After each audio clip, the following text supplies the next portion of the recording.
Yeah, the big thing for me is that first inning of survive and be able to get that downward action on his cutter, especially his splitter too, for Ryan Johnson. My go-tos for him to have a successful game. They're going to need him to pitch well, especially with another outstanding arm going against the Halos today in Mize, is make sure that cutter is on the hands of lefties and righties. He'll throw that cutter, start on the inside part of the plate, but then solid sink on the splitter. 7 strikeouts with a 32% whiff percentage with his splitter. Show you the lineup for the Tigers, managed by A.J. Hinch, with McGonigal leading things off, surpassing 100 hits, even though he seems to be heading back to the dugout right now. I promise you he'll bat first today. Dingler's the DH. Colt Keith had 4 hits last night. Spencer Torkelson hit a couple of home runs. The Tigers with a 7-0 win yesterday. They had that come from behind 2-1 win on Friday. The Angels have managed only 1 run in the first 2 games of this series, and that's how it's gone for Detroit really since the beginning of June. They have pitched better than anyone else in all of baseball. Yeah, their starters have been outstanding, getting some pretty good length from them too, and they all have quality swing and miss stuff. So it's really important for Ryan Johnson to go out there and just be that guy we've seen in stretches where he can dominate, especially when he's pitching from the full windup. And Rotolo defense behind Chevrolet defense behind Ryan Johnson. Zach Neto making his 96th start tops as far as shortstops in the American League. Has been involved in 46 double plays turned. Peraza at second base, Chris Mato third base, and then you got Shawneewell at first. Heineman behind the plate today for Ryan Johnson in the outfield today. You know that baseball will carry well. Lowe, Trout, and Adele in the outfield. Nice warm afternoon, so the Tigers decided to bust out their dark colored jerseys. It's a cooling field. The Angels in their throwback outfits once again, which it's been reported to us that those are a lot cooler feeling for the players on the field as well, as Kevin McGonigal takes ball 1. But I can't imagine these navy blue tops for the Tigers feel quite as cool and comfortable as the Angels throwback jerseys do. No, not at all. Those old pullover jerseys for the Halos here. Joe Adele says it's like wearing a dry fit t-shirt. It's so comfortable out there with those pullover tops. There's the Tigers in their navy blues, something that they've added to their clothing repertoire this year, their closet. As McGonigal to fly ball to left. This is hit pretty well. Josh Lowe goes back for it, and it sails right on out. So the Tigers pick up where they left off yesterday. Kevin McGonigal drives out a leadoff home run. It tells you how far the baseball will carry here this afternoon. 103.6 off the bat. It goes 402 feet to left center field. Fell behind in the count. Got that fastball right there, that sinker. It was actually even below the strike zone. And he went down and got it.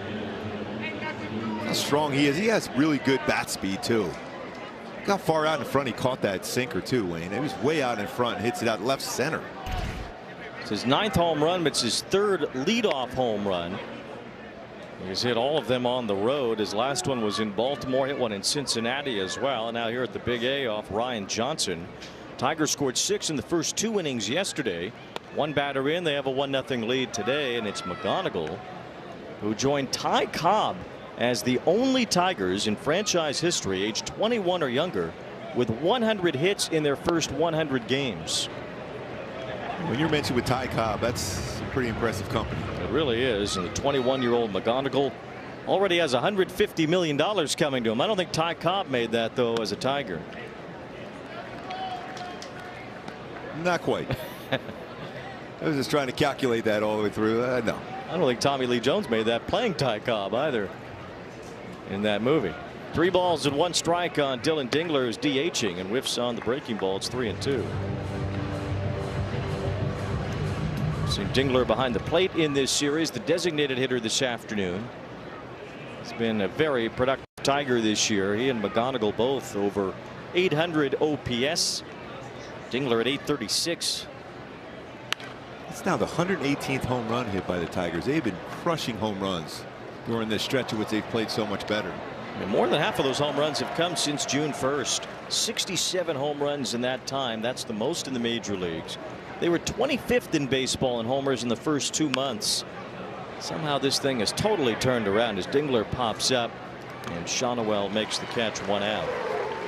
Tied him up just enough to get that pop up. So back-to-back batters so far for Ryan Johnson. He's fallen behind in the count, though. We saw that last night with Grayson Rodriguez. He paid for it.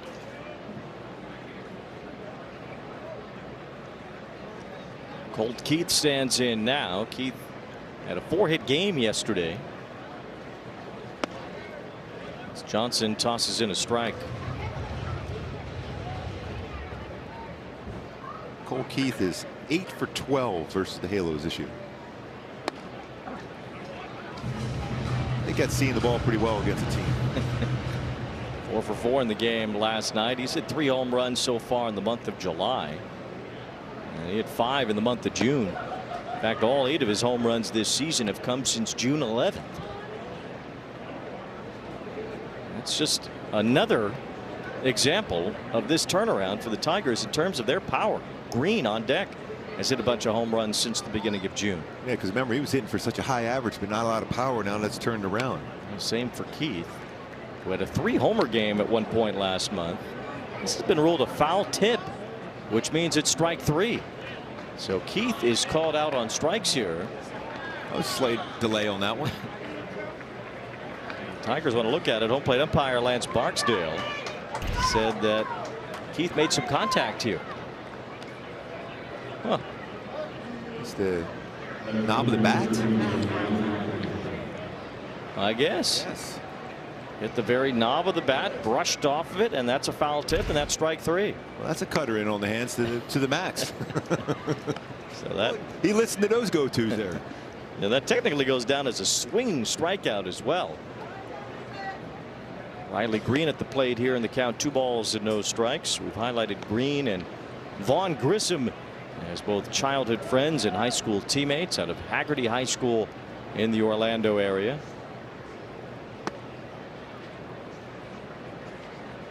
Right away after 2 outs after that home run, a 2-0, now 3-0 count. 3 balls and no strikes. There's Grissom playing third base today, which means he's pulled over towards shortstop with Green at the plate.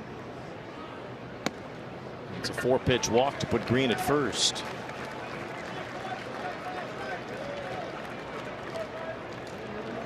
There's something about those 2-out walks like that, no traffic, and now you have a guy who had 2 home runs yesterday coming to the dish. But there's a big discrepancy between what Torkelson has done against fastballs compared to breaking balls and all-speed pitches. 251 with 13 home runs, slugging over 500 versus fastballs, but a combined 154 versus breaking balls and off-speed. So avoid fastballs. Swing and a miss on the first pitch cutter. No balls and a strike. Torkelson had his first multi-home run game yesterday in 3 years. He hit 2 out of the ballpark last night. Hitting for his third 30-homer season in his career. He's got 18 now. He's behind here 0-2. Went a cutter sweeper right away. See if he get a chase on that sweeper even further off the plate.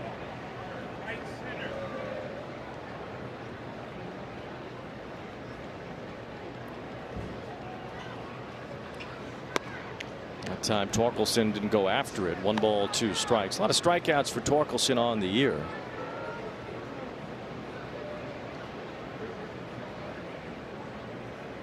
Fourth most in the American League.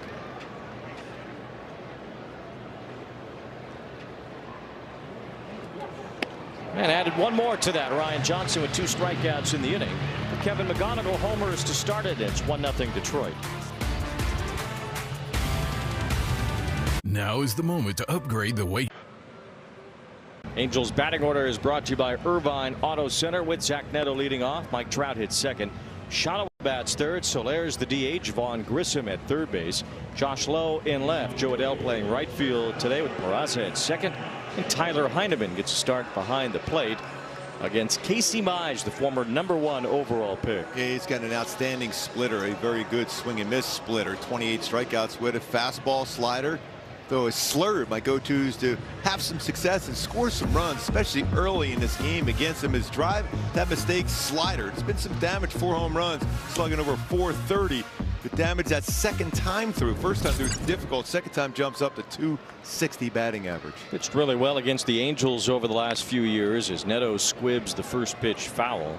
3-0 with a 2.53 ERA over his last 4 starts against the Halos.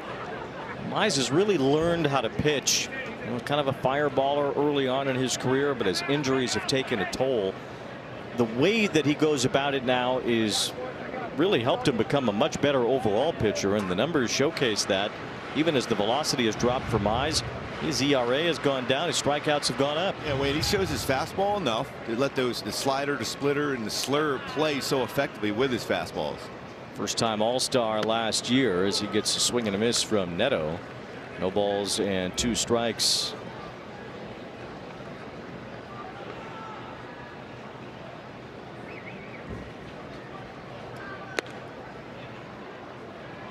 There's that splitter. Mentioned it. Get punch outs with that. Almost 35% whiff percentage. Just under 30% with his slider too. Neto has 19 home runs this year, 20 doubles as well. And he drives this one out to left field. Green sets back toward the wall and makes the catch right out near the bottom of the fence, as Neto just missed answering McGonagall's leadoff home run with one of his own. And the defense behind Mize, we had him circled down there. Riley Green, in his career, 6 defensive runs saved out in left field, 1 outfield assist so far. Outman also, and Carpenter in right field, but we've seen him make a lot of plays, especially coming in on the baseball. The ball was hit well, but tracked that rather easily out in left field. But he's a solid defender, Riley Green. Well, first out recorded for Casey Mize. Now faces Trout, who takes ball 1.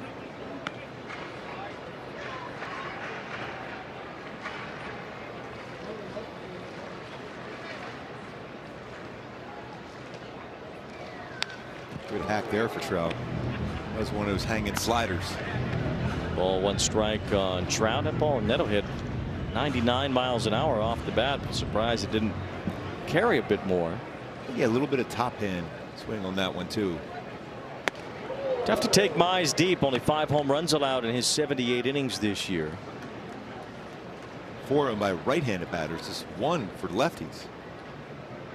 That splitter is a really effective pitch for lefties for Mize. A strikeout of Trout as the tight slider winds to the outside corner and gets Trout to swing through it. 2 up, 2 down in the first for Mize. How sharp that is and tight. Towards that outside part of the plate, set up by a good fastball. Prior to that pitch to him. That gives Nolan Shotwell a swing here. Shotwell has done well for himself over the last month. He takes ball 1 from Mize. Shotwell over the last 30 days has hit roughly .335. A couple of walks in the opener of this series on Friday. A base hit last night. His overall average .273 for the year, which stands out amongst this group of Angels. Team batting average is .239. As far as the everyday players go, Shotwell has the highest average on the team. Where he does the damage too in this kind of count. I give him the green light here too. He knows the strike zone well enough. He's going to look for something maybe on the inside part of the plate. Could have been a strike. 3-0 the count. And Shotwell takes a strike this time, and it's 3-1. Only player on the Angels with a higher average that's on the active roster right now is Meckler.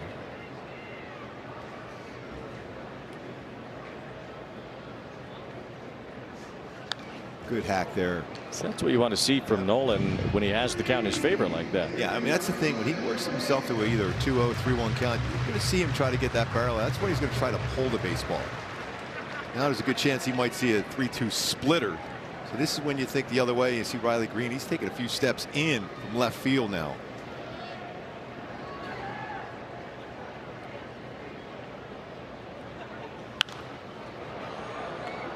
Still full count as the slider that time, and that can be the home run pitch for Mize. 4 of his 5 homers this year have been allowed on sliders.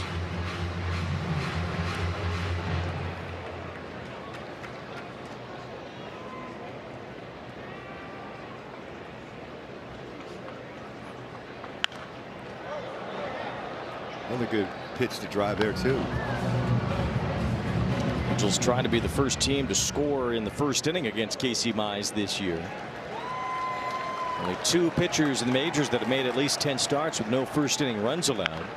Mize is one of them. They'll deal with a base runner here as McGonigal couldn't reach that soft liner off the bat of Shonowell. It's a 2-out single. That middle of the field so effectively. Not hit hard, but placed perfect just off the glove of McGonigal. Bounce it back between short and third base. That was the slurve. He slurved it into the outfield. Slurved it right through. McGonigal got just the end of his glove on it, but couldn't squeeze, and now Jorge Soler stands in. By the way, Cater Montero is the other pitcher that has had at least 10 starts this year with no first inning runs allowed, both Tigers.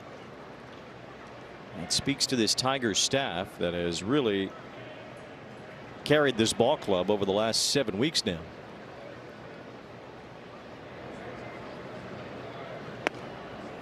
Jorge Soler, the count, 1 ball, 1 strike. Soler's really struggled since coming back from the injured list. Batting just .175. He has struck out 25 times in the 18 games since returning. He's only hit 2 home runs. A lot of chases well out of the strike zone, which has never really been his MO. We've seen it more over the last couple of seasons, but earlier in his career he wasn't a big chaser for a slugger of the way that he had been in the past. But he's really expanded his zone over the last 2 seasons, especially this year. 1 ball, 2 strikes. Lays off that high heater, and it's 2-2. It's the sliders he misses by a wide margin. kind of guessing along with it because he's really good still middle in on any pitch, whether it's a fastball or a breaking ball, but it's that outer half, especially that chase off the zone. Shonowell's running, but Soler swings through another one, and that ends the first.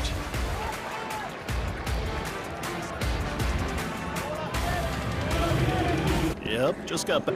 Year squaring off in the series this weekend with Kevin McGonigal, the shortstop for the Tigers, and of course Mike Trout. It was McGonigal's first All-Star selection, of course, as we know, Trout's 12th. So McGonigal was asked ahead of this year's All-Star game in Philly last week, who was the coolest text message you received before you went to the All-Star game in Philadelphia? Sure enough, the text message was from Mike Trout, who basically just wanted to pass along to him congratulations. He said he was super happy for him, but being close to Philly, he was following his career a little bit down in the minors. Just so happy for him. Got a big deal done, he said, so he can relax.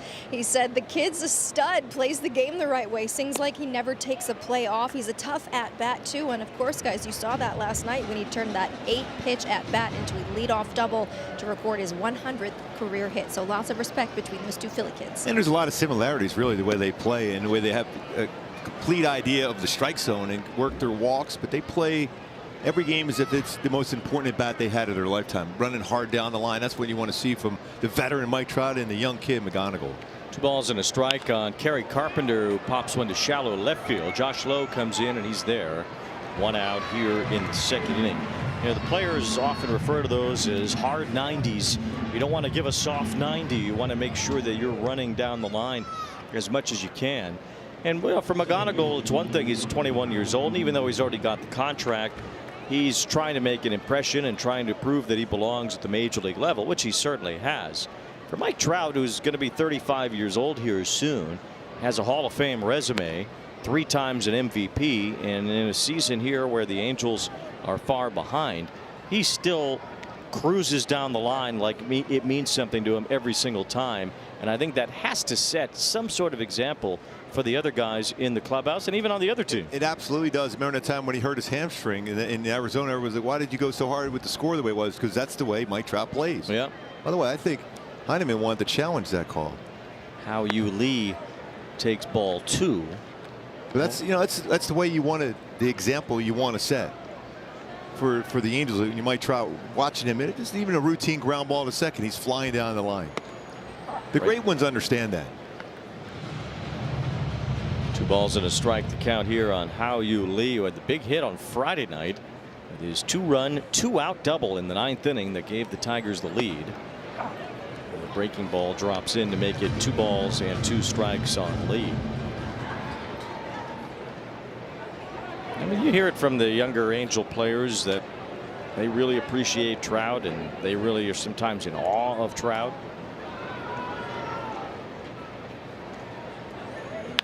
There's a little bouncer to first base as Shonowell flips to Johnson leading him to the bag. 2 up, 2 down. Up in Seattle said he patterned himself the way he does the same thing. He runs hard down the line every single time to first base. The way he plays the game, because someone, even though he's still so young, Julio Rodriguez, guys watching him play, he's an example for the younger players coming up. Even the veterans that watch him play. Same thing with Trout. I mean, the talent is one thing. You can't mimic that. But you can mimic at least the ways that he goes about getting the most out of his talent. And you hope that it's rubbed off in some way on some of these other players that have come up through the organization as James Outman looks at a strike. I love the way Zach Neto is around Trout all the time. We see him on the plane, on the buses, in the dugout, always together. And it's going to make Neto a better player going forward. He's already had some really good numbers already early in his career. But the way Trout goes about his business, even when there's a game where maybe you're not swinging the bat well, but you can make a difference with the glove, or you can make a difference when you're on the bases. But just showing the example of running hard down the line is so important. No balls, 2 strikes on Outman as he takes ball 1. As we've discussed, it's been great for Trout to get back to the All-Star game, really earn his way there, as he is now a 12-time All-Star. And Outman swings and misses to end the top of the second. 1-2-3 inning for Ryan Johnson.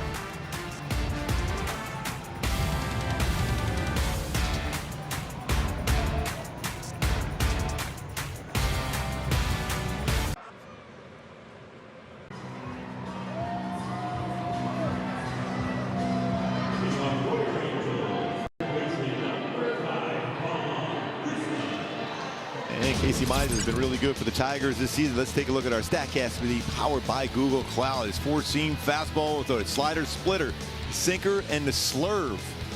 Especially when you think about that splitter and slider and slurve, where he's able to throw that consistently, plays off his fastballs upstairs and runs it down and away. Vaughn Grissom takes ball 1. Facing Casey Mize here in the second. Grissom playing third base today. Sizes one up out toward his former high school teammate Riley Green, playing left field. As Mize gets that breaking ball to connect. A funny story how Grissom and Green met when they were growing up in Florida. It was after a game where Grissom was looking for his mom, whose name is Elizabeth, and Riley came up to him and said, "What are you doing?" And Grissom said, "I'm looking for my mom." Green said, "What's her name?" And he said, "Elizabeth." So then all of a sudden Riley Green's yelling, "Elizabeth, Elizabeth," trying to find Vaughn Grissom's mom. And now Riley Green's going to go try to find this baseball off Grissom's bat. Don't try to throw him out at second. Grissom heads that way. Green's throw is too late. And Vaughn Grissom doubles to his childhood friend Riley Green. It's a leadoff double. Says, where's that double going?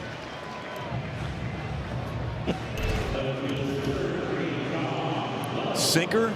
Nice job as far as hands in on that one, down and in, and still able to get the barrel to it. And they're down in the corner. Give him his 12th double.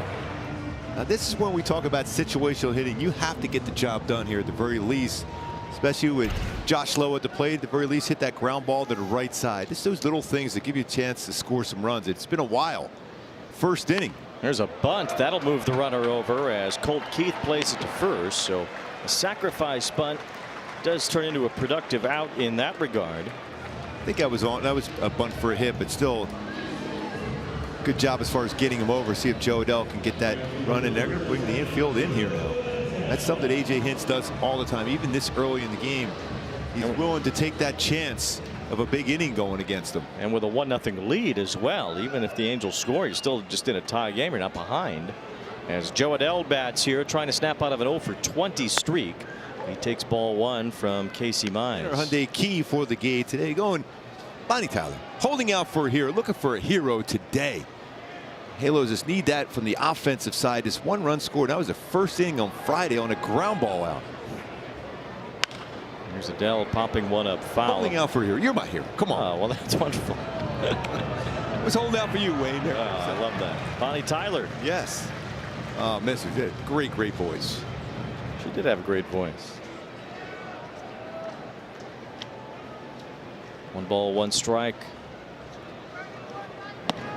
Adell's trying to. This was in the Footloose movie too, just to bring it all together. Throwbacks.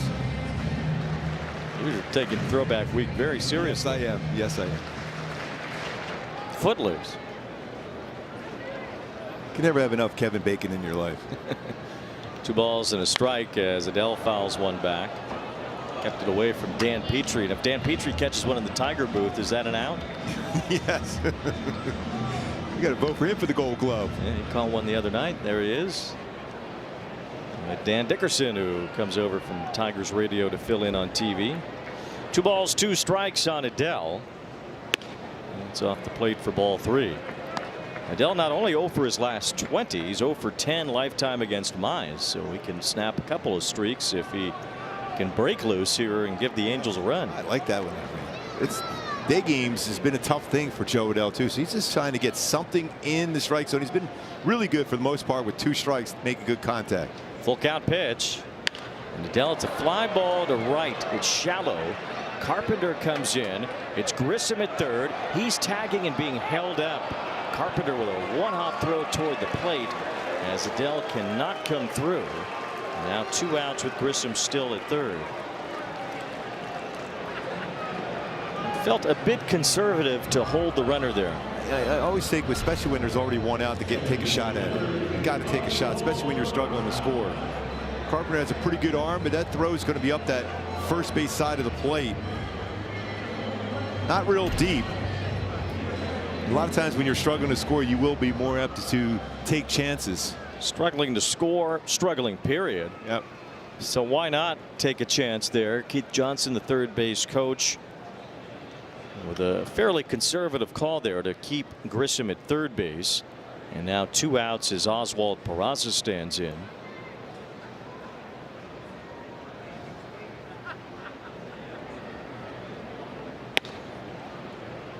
Ball 1 from Casey Mize. Peraza has seen his average and on base percentage drop as well. Seems like that's been the case going around this ball club. Some of the guys who've played every day, in some cases for the first time, like Peraza.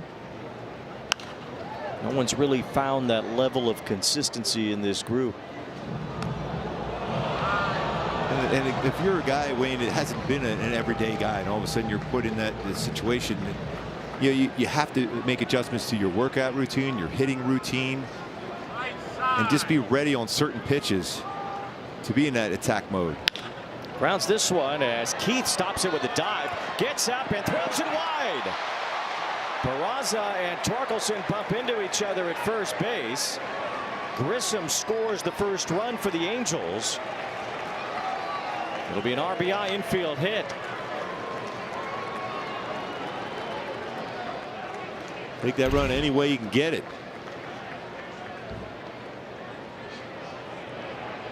As Torkelson and Peraza both went for the ball. First base umpire Dylan Wilson called it incidental. Good effort by Keith, and a good throw would have gotten him, but it was a wide throw. He had a lot on that throw too. The Angels do get a 2-out run. They've had a lot of those this year. Take a shot trying to steal a bag too if you're Peraza. Look, he had a pretty good jump on that last pitch, but didn't go as Heineman looks at strike 1.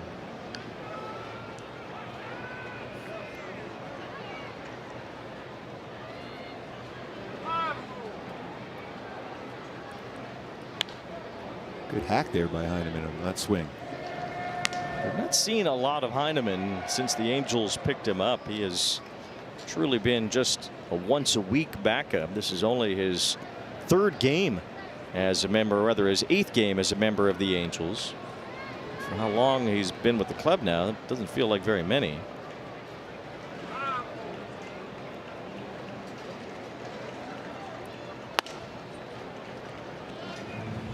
A couple of those games he has entered in the middle of it.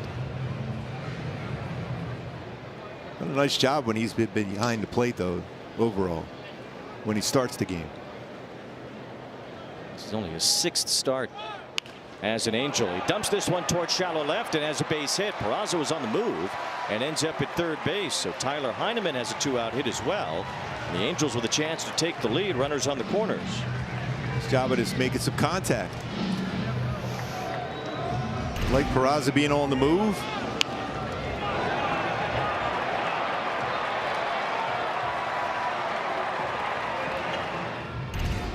Chris Fetter comes out, the pitching coach for the Tigers. It gets dicey here now for Detroit. Every game's so important for the Tigers as they try to battle back and enter the mix in the postseason races, both in the wild card and in the Central Division. So every game is going to feel like almost a playoff type game to them. And they can't leave any behind, especially before the trade deadline, because they have to set their course too. So these games are hugely important for them.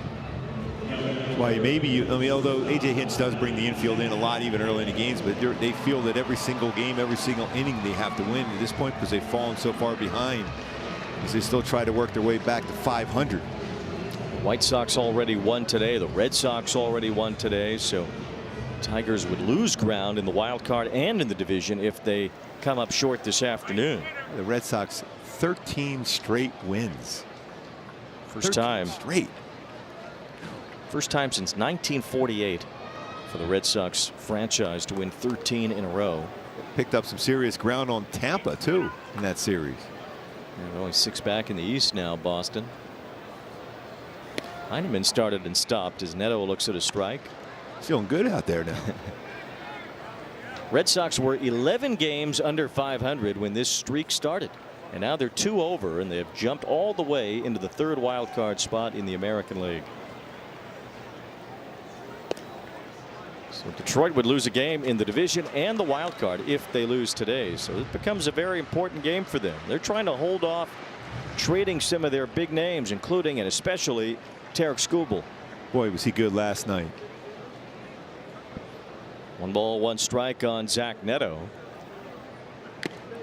A swing and a foul tip makes it 1-2. So the Angels can really add to Scott Harris's agony over what is to come at the trade deadline 2 weeks from tomorrow if they can pull off a win here today. Now with 2 strikes for Zach Neto, and a lot of the pitches for Mize, whether it's his fastball, but especially his split or even slider or slurve, it's going to be away. There's so much room on that right side of the infield. Just poke it that way. Bounces it foul toward third as Keith Johnson grabs that. 1 ball, 2 strikes on Neto. A lot of pitches for Mize here in the first 2 innings. And that was a slider away. You just poke it right there. There's so much room. He's out in front, rolled over on that one. Yeah, a ton of pitches. Over 20 in each of these first 2. He's a guy that generally doesn't go extremely deep in a game to begin with.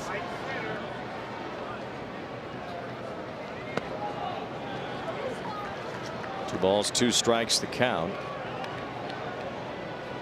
Mize has been on the injured list a couple of times already this season and many times throughout his career.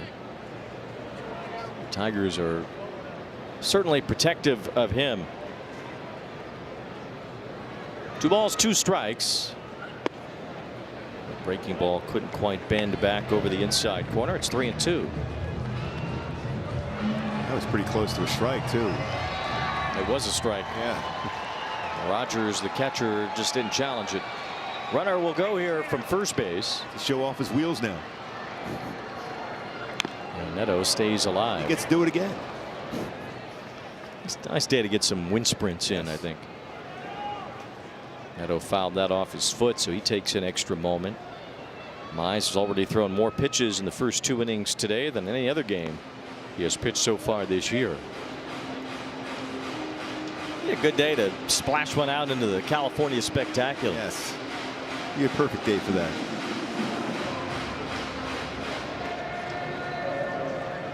Look at that beauty.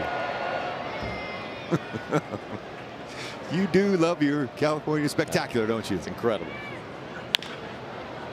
Somebody asked me, one of the other announcers a few weeks ago, probably a National League team that's not here that much, do they turn the water off for a day game? I said no, absolutely not. Got to keep it looking spectacular. Yeah, well, that's where we do our bathing.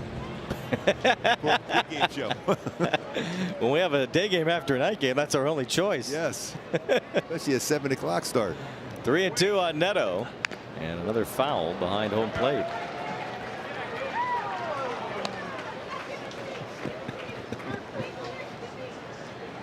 Got to do it again later this week with the Cardinals here Tuesday night and then day game on Wednesday. So if you need us in between, we'll be out feeling fresh at the California Spectacular. Yes.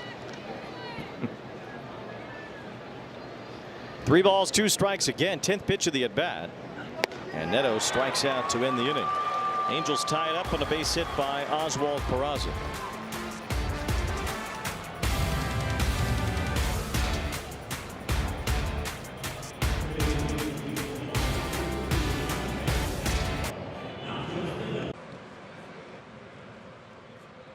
Be one of the first 25,000 fans to receive a throwback clear backpack courtesy of State Farm. Angels.com/promotions for more info. Yes.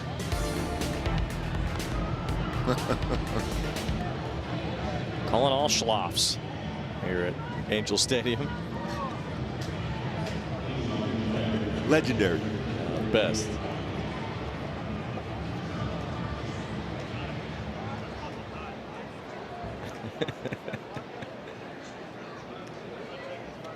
Jake Rogers leads off the 3rd inning against Ryan Johnson, who allowed a leadoff home run.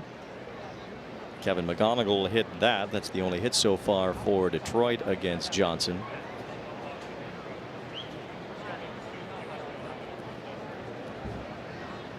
Johnson, 23 years old. He'll be 24 in a couple of weeks.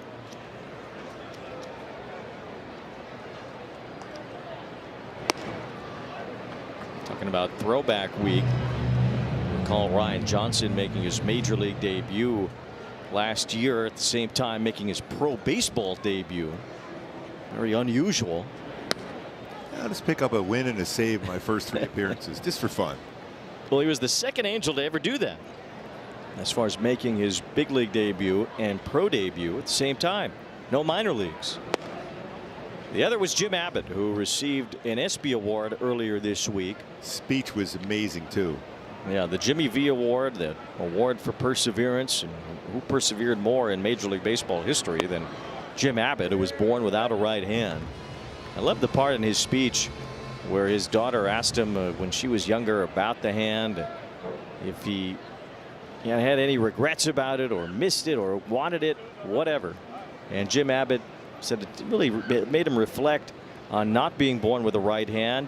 And he wanted to make sure, not only for his young daughter, but for anybody born with any similar type of situation, that's you. That's part of you. It's who you are. It's your journey. And you can't be looking at that with any regret or any wishes for anything else, because that's who Jim Abbott was. And he took that all the way to the big leagues. As Jake Rogers, it's a one-hopper to short. Zach Neto throws him out. But if you weren't inspired by Jim Abbott already, go back and watch his ESPY speech, because he'll inspire you either for the first time or all over again. All-time great guy too, and we know how good his stuff was on the mound. But just briefly, a teammate of mine in '97. I was always wanting to be able to have long conversations. We had so many times we talked in the locker room and in spring training. Wow, he just inspired you, just the way he competed too. I mean, on the golf course, everything. One out as McGonigal bats. To me, when I was a kid watching Jim Abbott pitch, it was mesmerizing to see how quickly he would put the glove on his pitching hand after throwing the baseball. It didn't seem even logical that he could get the ball, throw it, and then put the glove on his hand before the ball was able to be hit to him. And he was a good fielder. Yes, he was. And then he would have to reignite that switch again to throw the ball to first base or to second base on a double play. I couldn't believe how quick he was at adjusting the glove and the ball from the one hand he was able to use. And we talk about how quick the baseball gets back to you as a pitcher. When you release the baseball, you're about 50, 52 feet away. How quick you have to react, the way he had to do that with his glove. I never saw the ball eat him up either. It wasn't like he was able to struggle. I mean, this is really phenomenal. So there's the pitch, and the ball, already by the time it's hit, he's got the glove back on his pitching hand.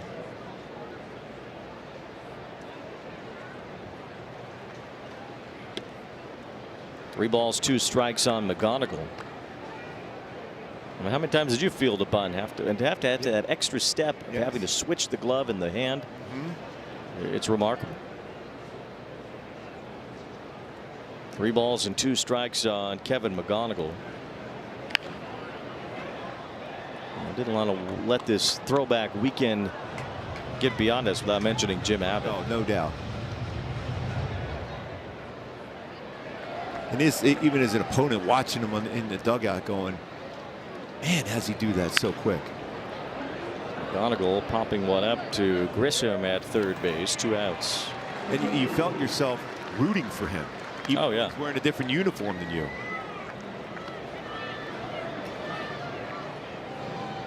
And even though it didn't come as an angel, that's why that no-hitter that he threw. That's still, I got goosebumps even thinking that.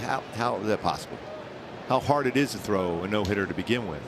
It was really the cherry on top of what was already a great story, already historic, already something that was inspiring to so many. But then that one extra piece of the puzzle of Jim Abbott's story, throwing a no-hitter at Yankee Stadium in September of 1993.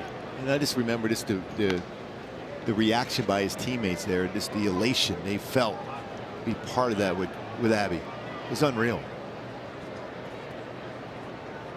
Through 119 pitches. How come Showalter didn't take him out? Grissom throws out Dingler at first. Who needs those historic moments? Just take the guys out.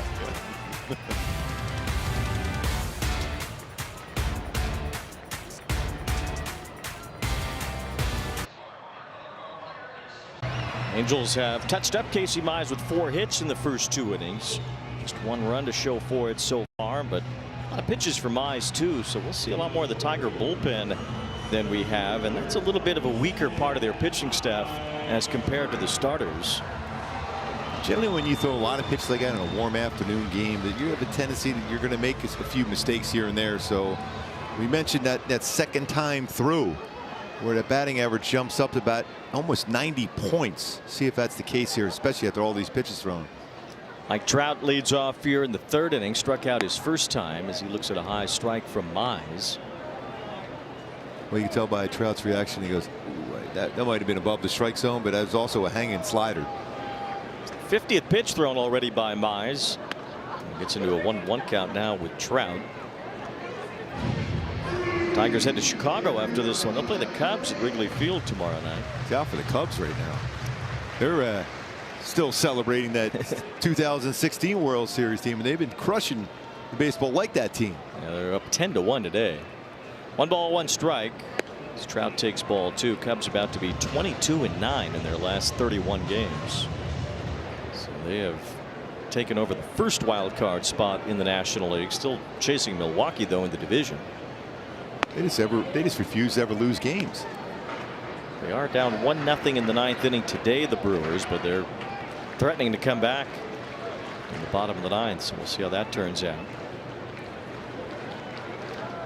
3 balls and a strike on Trout as he takes ball 4, so it's another walk for Trout. He's had a whole bushel of those throughout the season, 3rd most in the American League. 2nd already in this series. He's on to lead off here in the 3rd inning. We've seen Trout steal some bases this year. It seems like the Angels have been wanting to run on this combination of Mize and Rogers today. 8 stolen bases allowed by Mize so far this year. Rogers, though, pretty good throwing arm. He's throwing out just under 31% of would-be base stealers. Always has had a good arm. Trout is 7 for 7 in his stolen base attempts this year. Most steals since 2019 for Trout. He's got that longer throwing motion, Mize. Not a real big high leg kick, but it's the arm motion. Gives you a chance. 1 ball, 1 strike on Shawnow, who had a base hit in the 1st inning.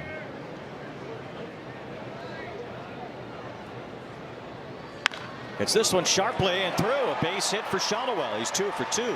Trout goes to 2nd, and the Angels have something cooking here in the 3rd. This continues to hit the baseball hard. 2 more hits again today for Shawnow. Little hanging sliders. He's doing a lot of sliders today. He does throw about 25% of his pitches are sliders. He's throwing quite a few. So now the batter is Soler, who struck out his first time.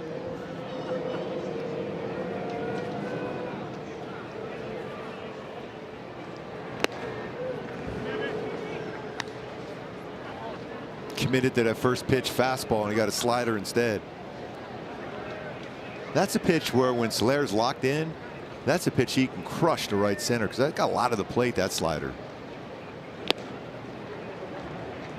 No balls, 2 strikes on Soler. As he has been back from the injured list, he's pretty much remained in that cleanup spot for all the games that he has played. And not seen Soler move around in the lineup. He has not been productive by any means since coming back from that injury. Pops this one up. Infield fly rule will be in play here. McGonigal makes the catch. I always think those balls on the grass, let them drop. Just let them drop, see if any chaos develops. Sometimes that backfires, though. Especially, you know, you would think that you would love to trade off that base runner and Soler at first, potentially get Trout force out at third base. Yeah. 1 out as runners are on first and second. Still with Grissom coming up. Line to double his first time up. Smacked it toward the left field line. Eventually scoring the first run for the Angels today on a 2-out infield hit by Peraza. The only run scoring hit for the Angels in the series. Ball 1 to Grissom. By the way, Milwaukee, they won. They did win. 3-run homer in the bottom of the 9th by William Contreras. Oh, wow. They are unbelievable. Brewers finished their sweep of the Marlins. They win every day. They have 62 wins.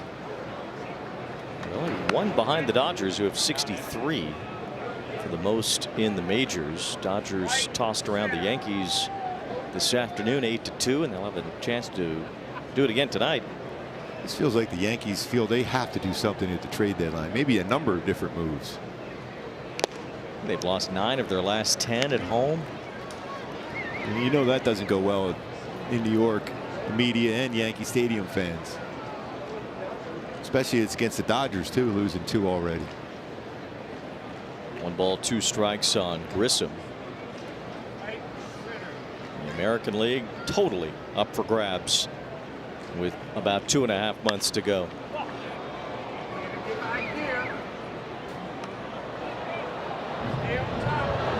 And Texas lost today. It's unreal. The AL West. Oh man.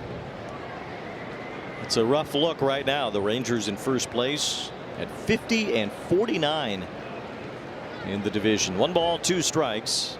This is when it looked like the Astros were turning around. They're struggling again. Baltimore looking to sweep them in Houston. The Orioles trying to win their 7th in a row. So they've started to play better.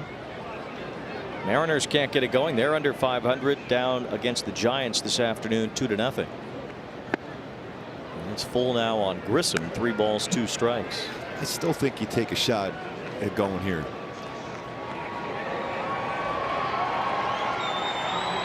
Trout's kind of been looking to see where Lee has been at second and trying to see if he can get a jump. There he goes. And Trout does run. Grissom strikes out and Trout gets to third uncontested. So that's stolen base number 8 for Trout. Meanwhile, Shonowell stayed at first. It's a good decision because you didn't really get a good read there. You don't have to go as a trail runner. Rogers looked like he was throwing right away. If he was going to throw it all, it was going to be to second base. Trout now 8 for 8 in stolen base attempts this season. Josh Lowe will have a chance to knock in a run with 2 outs. In one of those situations, you have first and second, no outs to start the inning. You just need that clutch hit, kind of like what Peraza did last inning.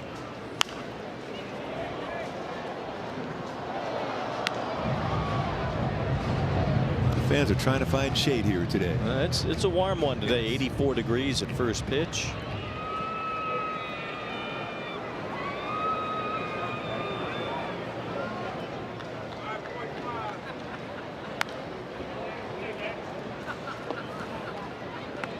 Balls, 2 strikes on Lowe.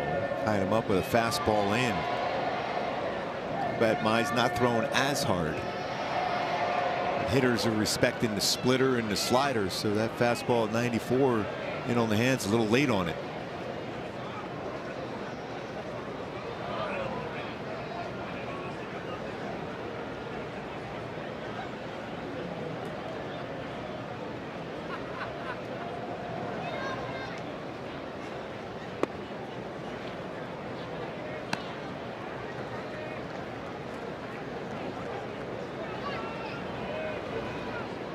Who runs well. There's any contact made, put some pressure on the defense.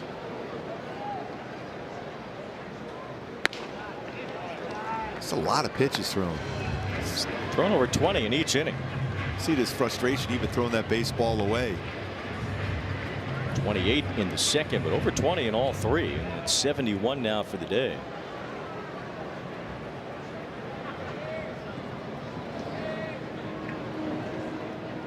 Runner going from first, but Lowe strikes out. And Casey Mize able to push through the third.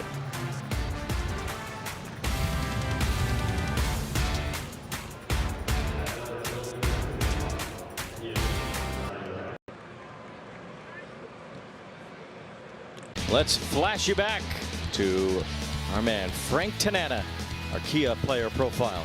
Oh, and back with Halos, he was bringing some gas with that big time curveball too. Yeah, you can see how well he hit the baseball. 102 wins as a Halo. He threw really hard. He's one of the funniest guys to ever be around. Frank Tanana Daiquiri. He has pretty good years with the Tigers too. Yeah, he did. Had some really good years with the Tigers. He threw that eephus pitch, that slow curveball in there too. He was a three-time All-Star with the Angels in the late 70s. Led the American League in ERA in 1977.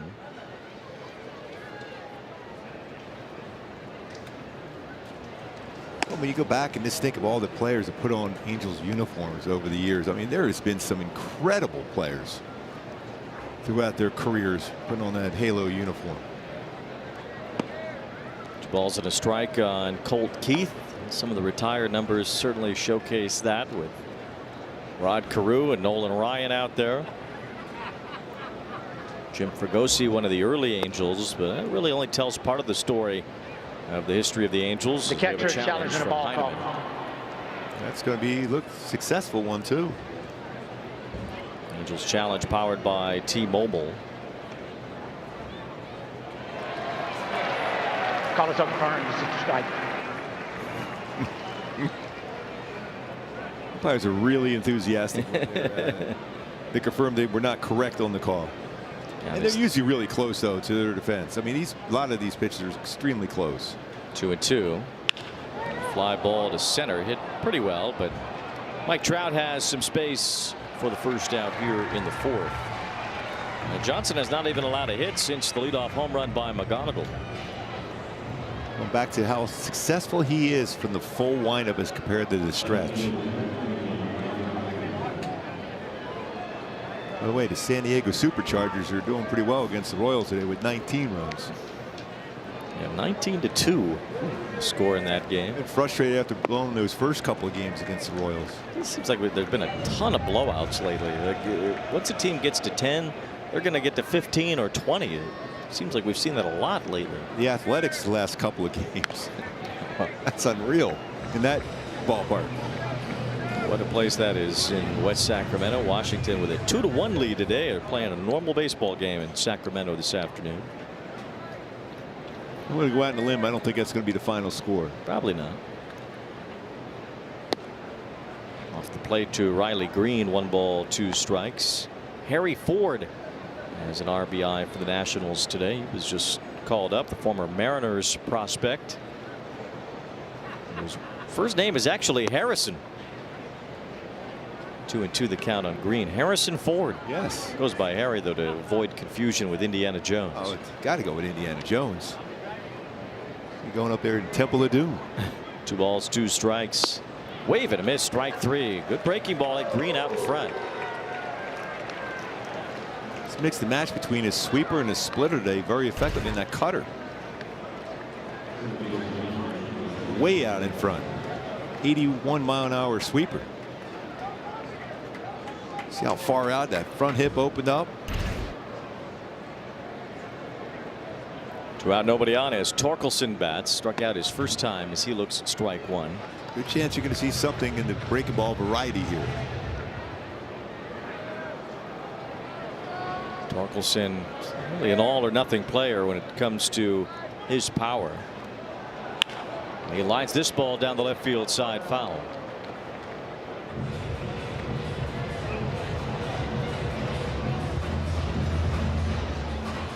with this target being set up here by Heineman now coming up. 0-2 pitch coming, 2 outs.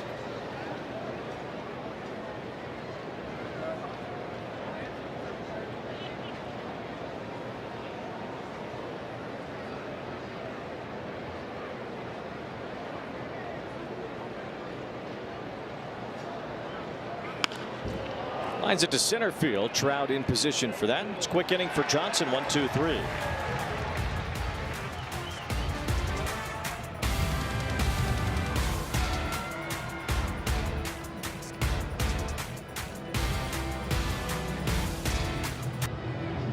Each week is coming to the Big A. The first 25,000 fans Wednesday, July 29th against Houston will receive a City Connect beach towel courtesy of Tempe Tourism. Visit angels.com/promotions for more info. How fantastic does that look? You can take it right there, the beach towel. Yes.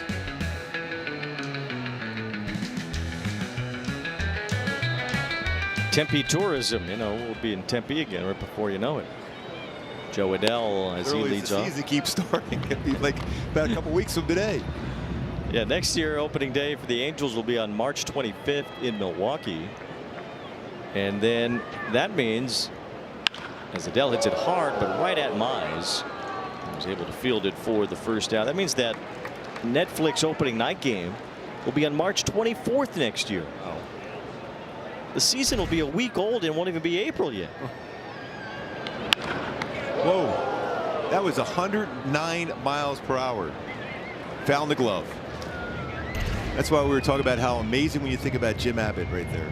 Yeah. That ball that quickly back up the middle. It never stymied him either. Yep. Mize got the wind knocked out of him a little bit here. Visiting with one of the members of the training staff and the manager, A.J. Hinch.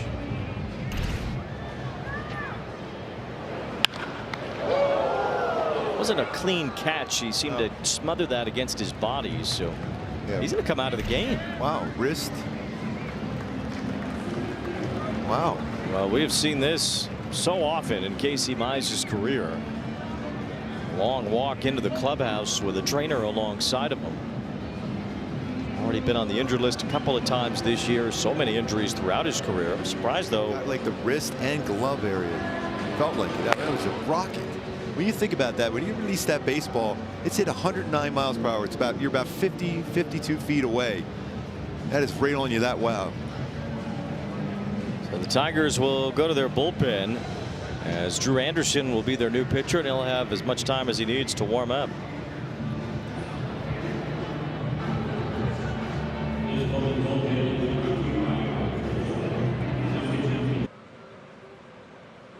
Angels baseball on ABTV, brought to you by Villa Ford of Orange. Step up to the plate and drive home a winner today at Villa Ford of Orange. And by StubHub, a proud partner of Angels baseball. Tigers had to go to their bullpen a bit earlier than desired. Casey Mize threw 74 pitches in 3 1/3 innings and also left the game after a comebacker hit him off the bat of Joe Adell. So now Drew Anderson takes over in the middle of this game for the Tigers. Yeah, it felt like it got him in the glove, but a little bit of the wrist too. That ball was hit so hard by Joe Adell, right back up the middle. As Anderson warms up, we'll bring you our Home Depot's working on a win. Doug DeCinces. A nice career for the Angels. Made an all-star team in 1983. Played for a couple of division winners during his time with the Halos as well. 130 home runs. He was an outstanding defender at third base also.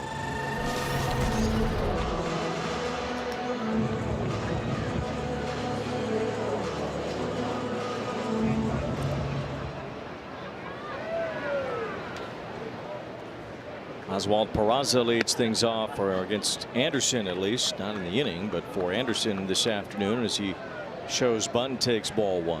91-95, but his fastball, cutter, curveball, changeup. It's not a bad idea. The guy just really just goes out there, warms up on the game mound. It's so difficult to do that. And you bunt before really you wonder if his legs are ready to be able to field a bunt. It wasn't a bad idea for Peraza, especially with his speed. Breaking ball in there for a strike. Sensei played Little League with Dwight Evans growing up. In the valley there. This picture's in a really good sub sandwich place right by Cal State Northridge. My hero. Every time I go in there, I say, "Hey, Dougie, what's going on, man?" Well, you've been holding out for a hero. Sounds like you know where to go to get one. Yes. It is a great sandwich. 2 balls, 2 strikes on Peraza. And that's strike 3 call.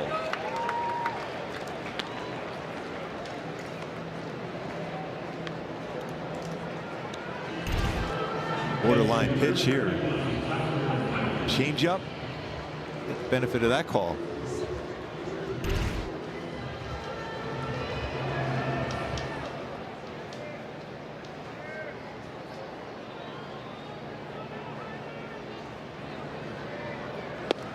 First pitch curveball into Heineman for a strike.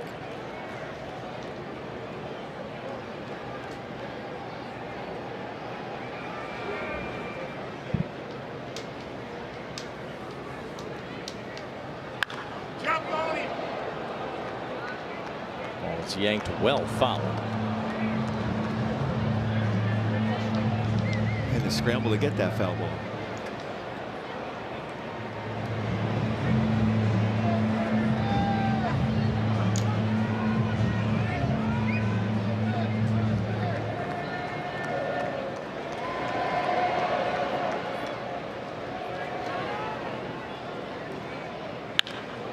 Hyman rolls one over to the second baseman Lee. So Anderson comes in, retires both batters he faces to finish a 1-2-3 bottom of the 4th.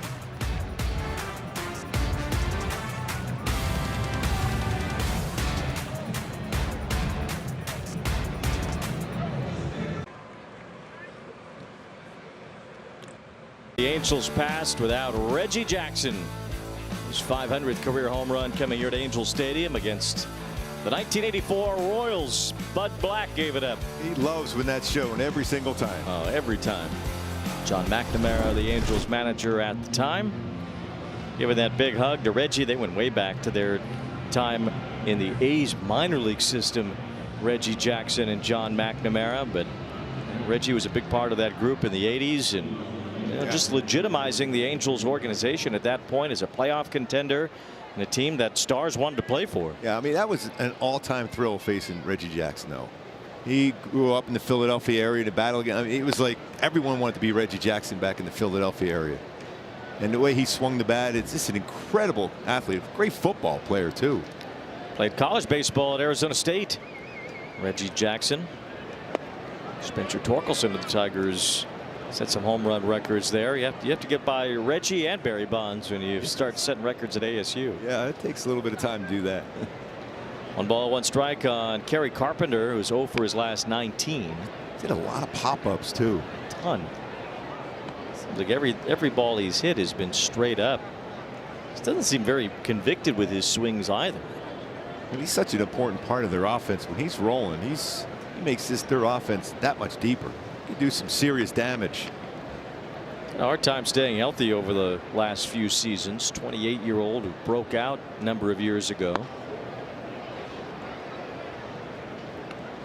26 homer year for the Tigers, a career high, and just hasn't quite been able to reach that height again, although he did hit a couple homers in the postseason last year.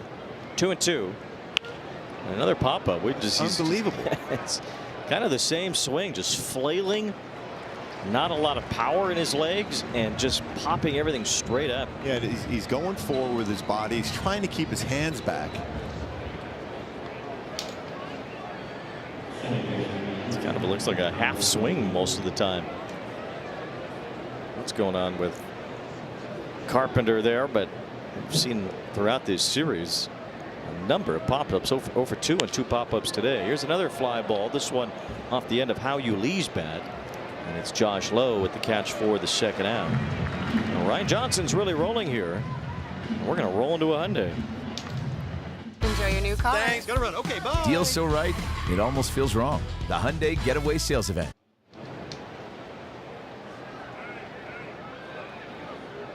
Johnson allowed a leadoff home run to Kevin McGonigal, and he has not allowed a hit since then. James Outman at the plate here, struck out his first time.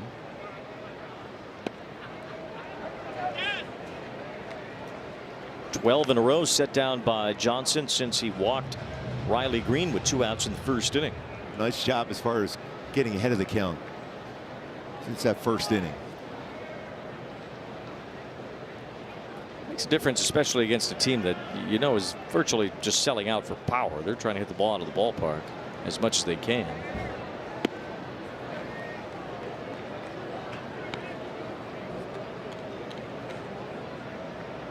One ball, one strike on Outman.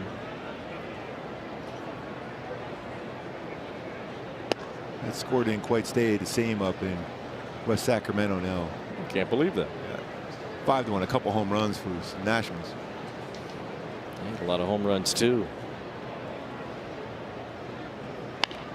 There's a little roller in the wrong spot. This stretch for Johnson ends on a swinging bunt from Outman to an exposed third base side. You can't even bunt a baseball any better than that. And you got to believe he's going to be on the move here too.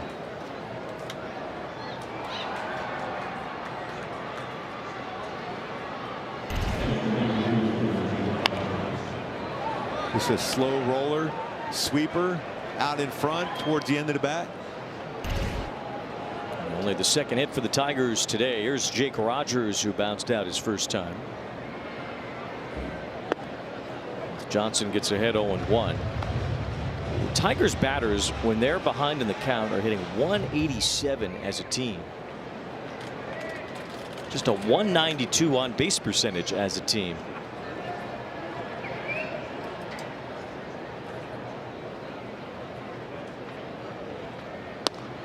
Pretty good pitch there too. Challengeable pitch that the Angels did not challenge. 1 ball, 1 strike. Slightly bigger lead by Outman now.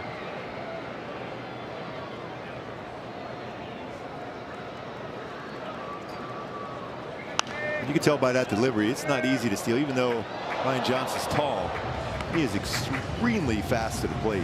He's allowed 0 stolen bases, 0 attempts this season. 1 ball, 2 strikes on Rogers. Outman does run well. The Tigers with the fewest stolen bases in baseball this year.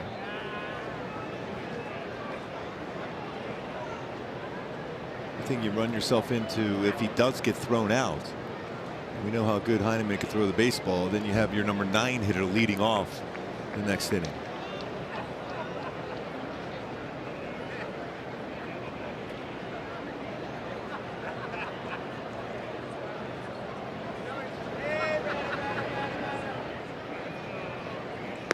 Rogers lays off the sweeper there. It's 2 balls, 2 strikes.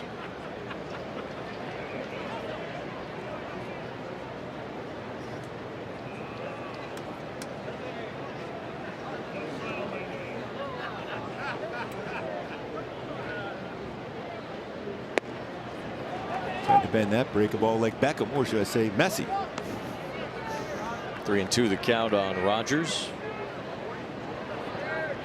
The barn burner in the World Cup final today, 0-0.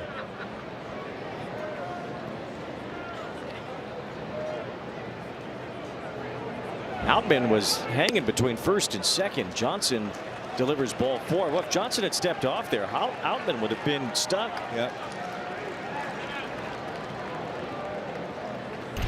I mean, you're going to go on 3-2 with 2 outs, but it's halfway to second base here. Johnson could have easily stepped off and had Outman caught between bases.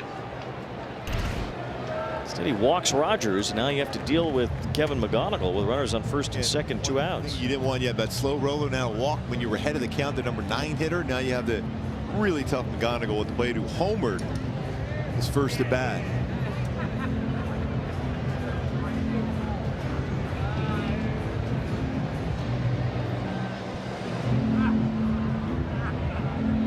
McGonigal with an opposite field home run in the first inning. Sammy Natera is throwing in the Angels bullpen. Johnson at 80 pitches had retired 12 straight. until James Outman just rolled the ball to an exposed opening on the Angels infield defense. And now Jake Rogers drawing a 2-out walk to give McGonigal a chance to put Detroit in front. It's 1-1 here in the 5th inning. McGonigal, after his home run in the first, popped out his last time.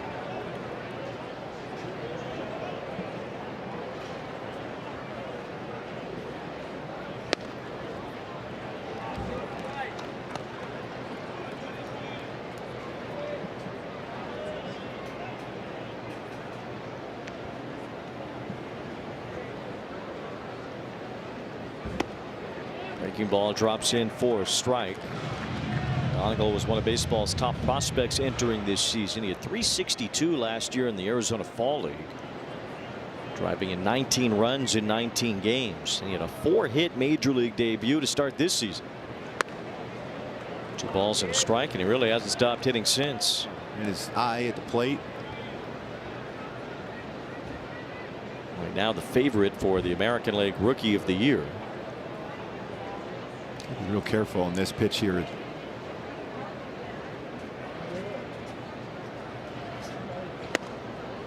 Ran it inside, and it's 3 balls and a strike. Back-to-back cutters. Before the cutters, he threw a sweeper that got a lot of the strike zone. Johnson has not pitched much out of the stretch today. Has not pitched with a man on second at all today until now. Good 3-1 breaking ball, and McGonigal fighting right through it.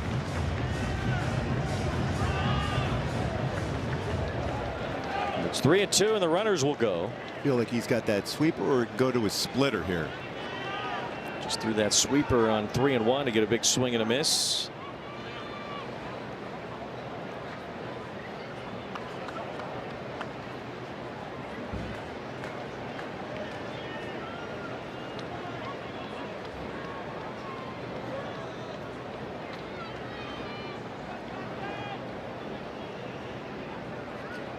Three and 2 the count on McGonigal.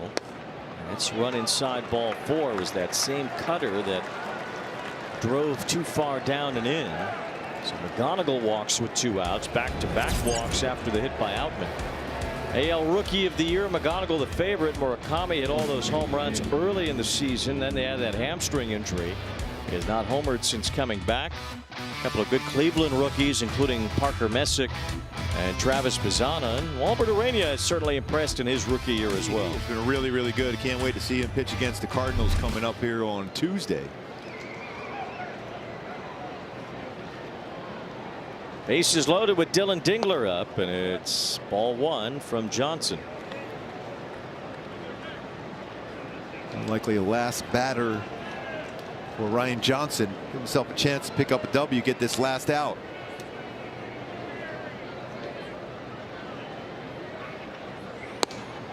It looked like a strike, and Heineman's going to challenge it. The catcher is challenging the ball call. I think that's going to be a strike also. EBS powered by T-Mobile, as this one seems to clip the outside corner, and it's a strike. Ball is overturned. It's a strike.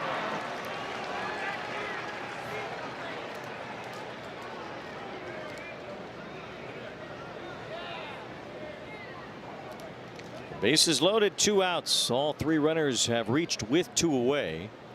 1 ball, 1 strike on Dingler. That's sweeper splitter off the plate and not competitive. 2 balls and a strike. This is a huge pitch right now. Have to be able to have something you know you could throw close enough to the strike zone.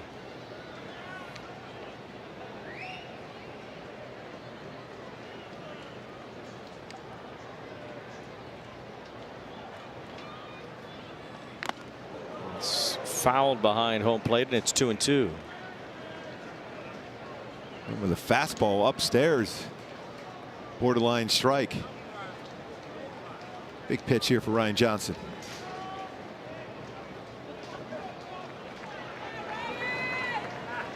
Johnson has thrown 90 pitches. This will be his career high 91st in a big league game. 2-2, and a swing and a miss. Strike 3. Love that reaction by the kid. Sweeper gets the big punch out. keep it tied at 1. I love this reaction by Ryan Johnson. Nice job today.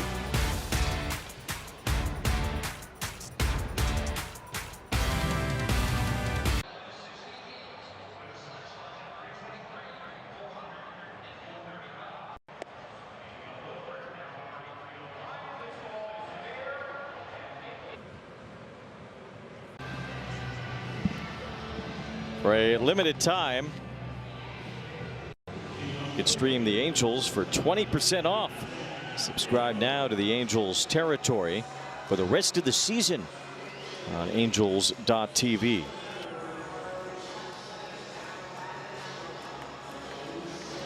Ryan Johnson, a good performance today, 5 innings.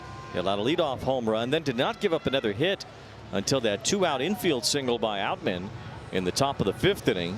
Walked a couple of batters, but responded by striking out an all-star and Dylan Dingler to strand the bases loaded. Really nice job by Ryan Johnson today as he continues to grow as a starter.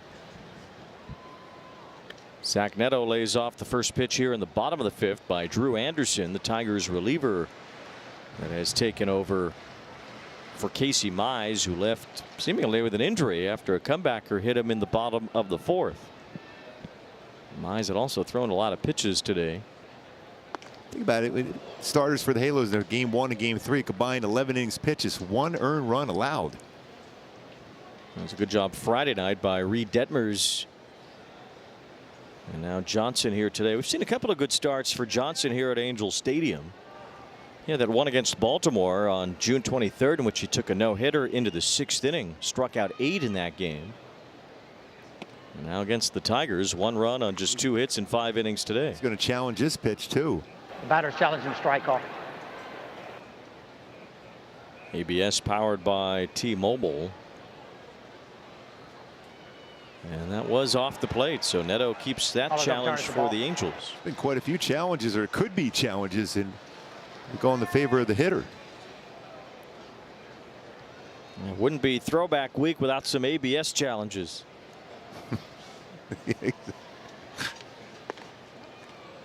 It's a strike on the swing, and it's 3-1 now on Neto. I don't see too many 3-0 check swings. Just caught in between his swing here now. The last couple of days, some frustrations. Breaking ball drops, and it's 3-2. Neto has the second most challenges won on the Angels with 8 now. Shallowell has 13. He's really charged up his rankings after missing a lot to start the year. That's way off the plate, ball 4, so Neto draws a leadoff walk. And a stolen base threat.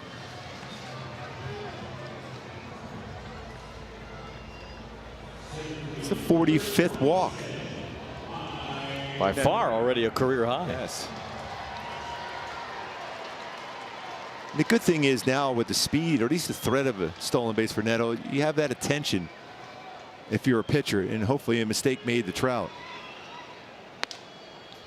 It's upstairs to Trout. All those walks have helped Neto lead the American League in runs scored entering today.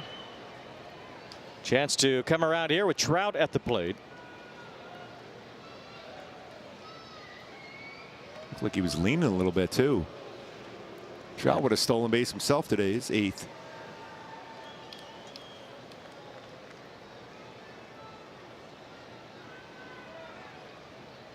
Big lead. Trout has 8 steals and 18 home runs. He's the oldest player to get to those numbers this soon in a season since Carlos Beltran in 2012. Hall of Famer. Beltran being inducted next weekend, right? Yeah. Angels will be in San Francisco wearing their, I think it's next weekend, wearing their throwback hats. It's part of Hall of Fame weekend. They're going to wear the original Angels hats when they play the Giants next weekend. Nice. We might have to try to take one of those somehow. I think we should. Yes. They got that little halo around the top of it, the LA logo. That's way inside, ball 4 to Trout. So Anderson has walked the first 2 hitters in this inning See if the Angels can cash in. They have not been able to do much of that on this homestand.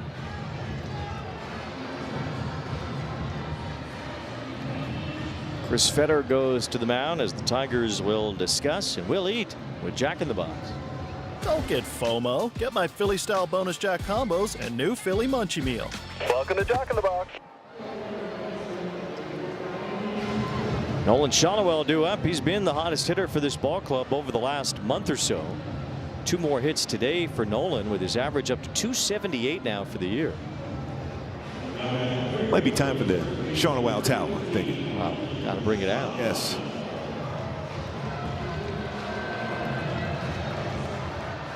We don't see much. It's a risky play ultimately. But the double steal hit and run. The late great Don Zimmer would do that all the time. He would have guys, because it takes, and when you have people moving around in your infield, it's a tough play all around. Well, Zimmer would do it with the bases loaded.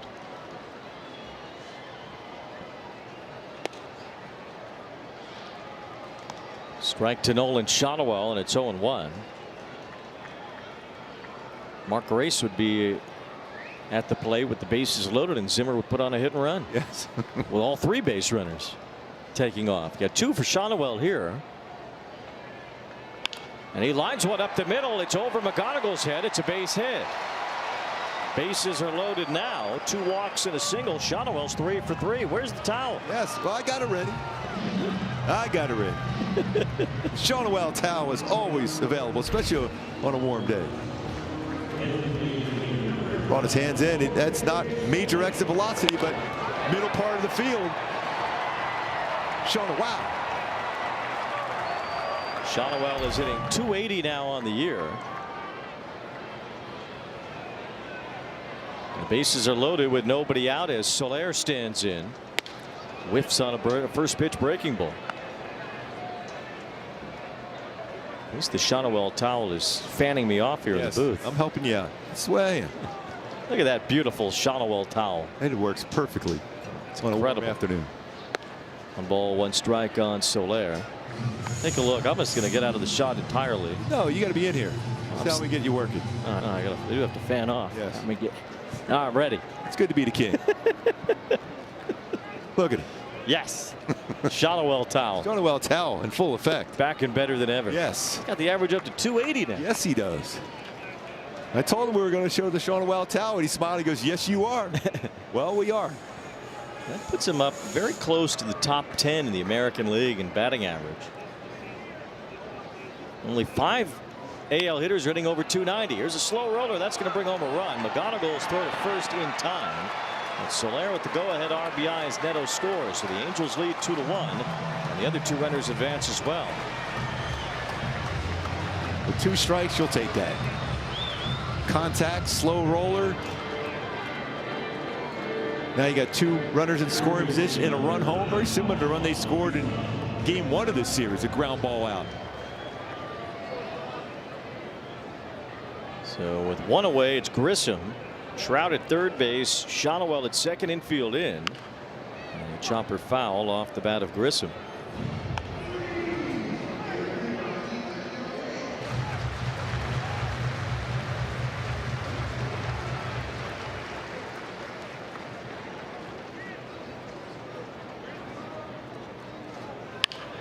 Bounce to third as Keith handles it and keeps Trout right there. Grissom the second out of the inning.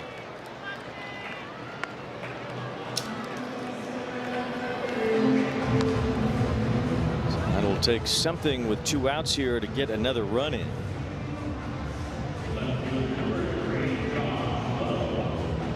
Shonowell with 3 hits, his second 3-hit game so far in July. And you notice all those hits, he's usually that big part of the field. 1 ball he hit a second, it was about 99 off the bat. The rest of this contact.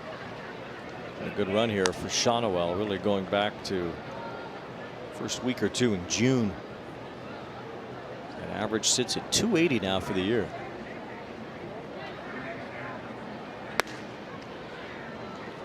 Strike to Josh Lowe, and it's 1 ball, 1 strike.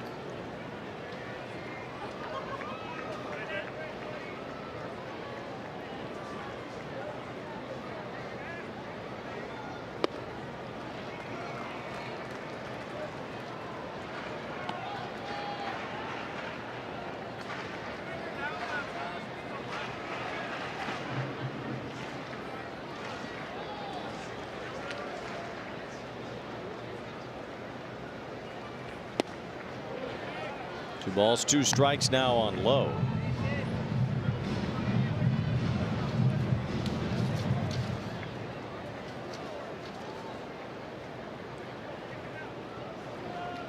Angels have the lead again with an RBI ground out from Soler.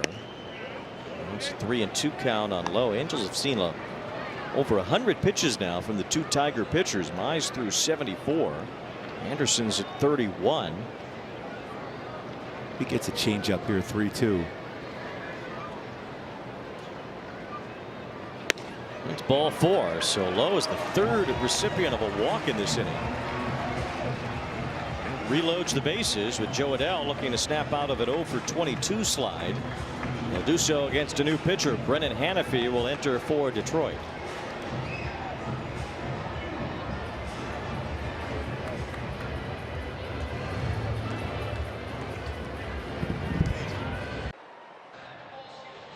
Angels baseball on ABTV, brought to you by Big Noise Beer. Ice cold, crushable, light the fuse, kaboom. And by OC Healthcare Agency, your mental wellness resource. Angels have a chance to put the kaboom on the Tigers here in the bottom of the 5th. They have the bases loaded as Joe Adell looks at a strike from the new pitcher, Brennan Hanafy. Big opportunity to separate yourself here now.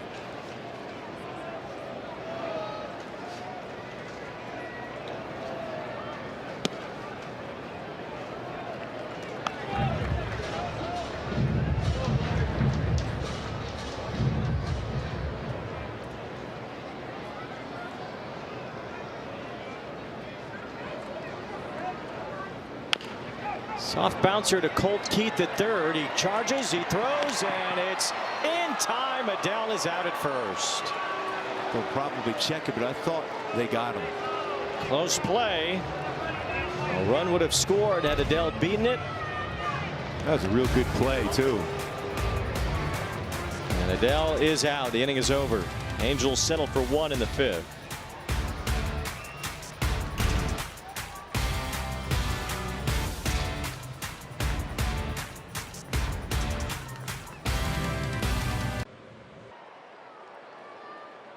Bottom is coming to the Big A SpongeBob night at Angel Stadium Friday, July 31st. First 25,000 fans will get a unique SpongeBob Angels jersey. Angels.com/promotions. That is fantastic. Where's Squidward? Where's who? Squidward. Squidward? Yes. Probably looking for the big inning here. The Angels haven't gotten one yet. They had a chance in the bottom of the 5th. Bases loaded. They had the first 3 men reach and only 1 scored. At least the Angels do have the lead now, 2-1, as Sammy Natera takes over on the mound. Matt Vierling is the pinch hitter for Detroit. A.J. Hinch wastes no time changing the lineup around when he has the offhand batter available. And even though Colt Keith had 4 hits last night, he's the first man out here today with the lefty Natera in the game. And if you're the Halos, you're glad he's out. He hits everything hard. Well, it's interesting to me, too, because after Natera, anyone that you would expect to come in the game for the Angels following him are all right-handed. So why this at-bat carrying more meaning than an at-bat later when it's going to be Silseth or Zephyrjohn or Bachman or Kirby Yates? All with those really good swing and miss breaking pitches. So it's pretty much all righties from here on out. There's a fly foul. I mean, Suter pitched 3 innings yesterday. The only lefty available in the Angel bullpen, at least in terms. You know him, though. You know he's got his hand raised. I'm ready. They have Ferris, but he's more of a long reliever as well. So the expectation is you'd see righties after Natera. But A.J. Hinch isn't going to wait around for later. He goes right now to bring Vierling into the game, and he'll deal with later.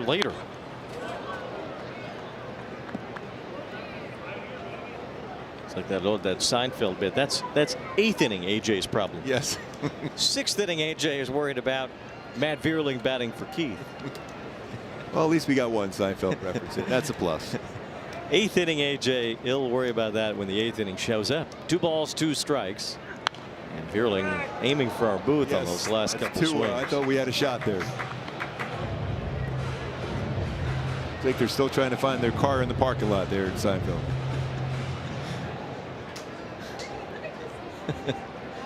Two and two the count.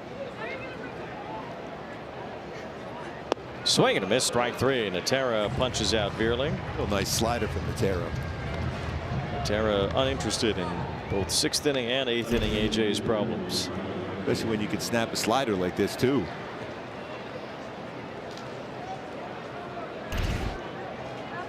One out, and the batter Riley Green. Tigers not so worried about the platoon when Green bats left on left. Yeah, because he hits the ball really well the other way. That's why. Riley Green last year struck out 200 times. 1 ball, 1 strike. There have been 23 instances now of a hitter striking out 200 times in a season. The first time it happened was 2008. Mark Reynolds. He had incredible power, Reynolds. Unbelievable power. 1 ball, 2 strikes on Green. So all 23 times in baseball history where a batter has fanned 200 or more times in a year have happened since Reynolds started the trend in 08. 16 times it's happened since 2016. Remember Kirk Gibson talking about Mark Reynolds, his power. So with that power, there was strikeouts. A lot. 2 balls, 2 strikes on Riley Green. He struck out 200 times a few times, Reynolds. Swing and a miss. Green down on strikes. Back to back for Natera. Had him with a fastball there. Upper part of the strike zone. Got that good arm angle he throws that too. We'll throw back John Candelaria. He had that arm angle. He was nasty for the Angels back in his day too. He pitched for a while with a bunch of different teams. The Candyman. Yes. A high pop up from Torkelson. Shallow center as Trout comes in, and Sammy Natera puts together a 1-2-3-6.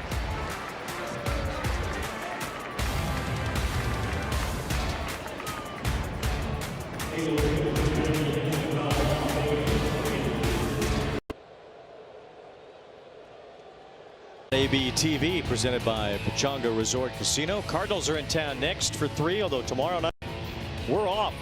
ESPN will carry tomorrow's game. Angels go to San Francisco next weekend. Then the Astros and Brewers come here to the Big A, which will take us right to the trade deadline. Wonder if we'll see the Miz here. Sure, hitters probably hope not to see the Miz. Oswald Peraza takes ball 1. I've not seen him pitch in person yet, Mizorowski. No. The last game of that Brewers series will be on Peacock. He'll be on that with Fleming or Matt? Matt Vescurge on that one. And Eric is working that one. Yes. On Peacock.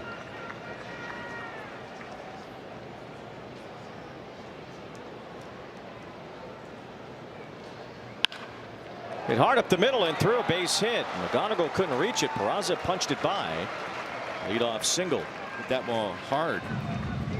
Not easy to get anything by McGonigal at shortstop, but he was able to get that one by him. 102 off the bat. Second hit for Peraza today. His other drove in the first Angel run. The batter now will be Tyler Heineman. Look in. Wonder if he's going to be asked to bunt here. If he does so, he'll do it in that throwback helmet the Angels are wearing. It is outstanding. Peraza's running. Heineman swinging. It's a long fly ball toward the right field corner. It's toward foul ground, and it's off the screen, out of play. Unless it bounced and then it's in play. Yes.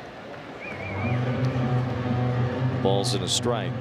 You notice, though, on the very edge of the brim of the helmet, there is that old school tape with the name on the front of the helmet. Something that they had back in the 80s. Love that. Guy Gallagher gets the old gun out with the tape and smears those names across the lids on the edges of those helmets. Ball one to Tyler Heineman. Just a little extra throwback touch of this throwback week to have those names taped on the helmets like they used to. Neto says Big Papa, by the way. Yeah. Oh, that's even better. Spain is Big Papa today, though. They won? They won it. An incredible 1-0 tilt in the World Cup final. 1-0. Spain has won the World Cup, and we can all return to our soccerless lives here in the United States. I think you returned to yours after Team USA lost. I think that set me back a little bit. 1 ball, 1 strike. I did become. I mean, Messi is incredible. Just watching him. And he is. Runner going. Heineman swings and misses, but it's a stolen base. Rogers couldn't handle the pitch, and Peraza swipes second. Now, very important at the very least for Heineman to hit something on the ground to the right side. Getting back to Messi, it's like when he has the ball. You see this one right here, unable on the transfer. When Messi has the ball, it's like watching Wayne Gretzky when he had the puck. Everyone to stop. When Michael Jordan with the basketball, everyone to stop, wondering what he was going to do. Messi's the same type of talent. Yeah, but you know what Jordan never did? Lose in the finals.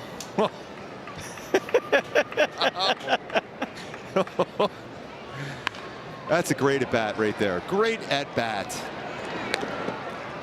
Peraza goes to third as Heineman bounces out. That's that situational hitting. He's going to get some high fives when he gets back into that dugout.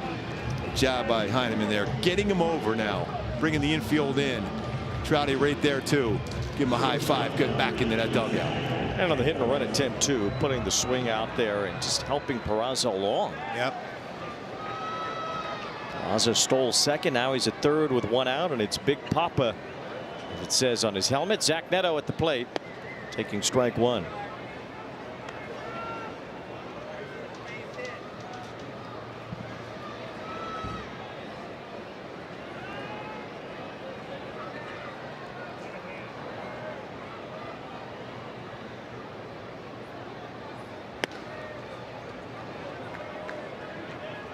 .97-mile-an-hour sinker.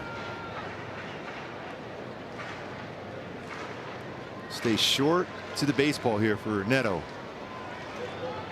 Get that pitch out in front. 1 ball, 1 strike, the count on Neto. Lines it through, a base hit. Peraza comes home, and the Angels add to the lead. It's 3-1.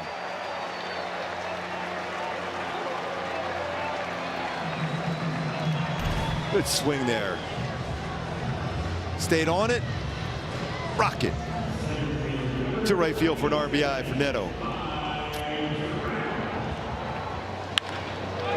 It's a good sound to it.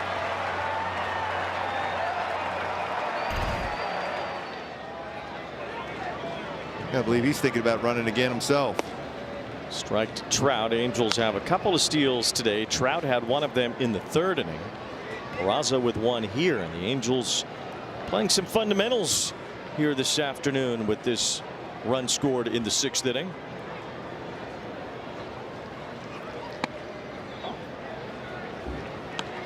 Got Peraza on, over and in. It's how important that stolen bases. Again, that was a pitch that Trout could have challenged again. He's only challenged about 8 pitches all season.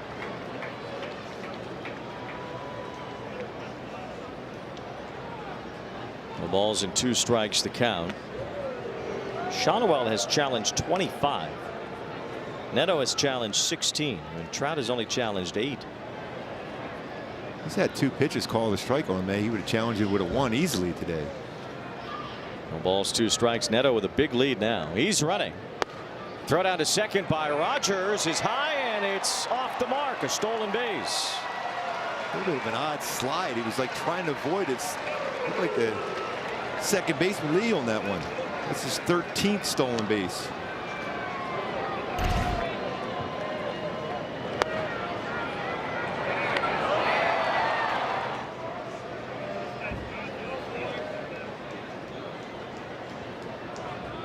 Neto in scoring position for Trout. Angels up 3-1.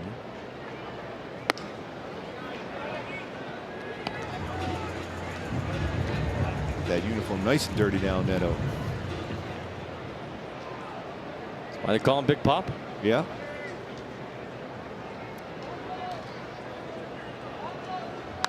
Ooh, good hack by Trout on that one.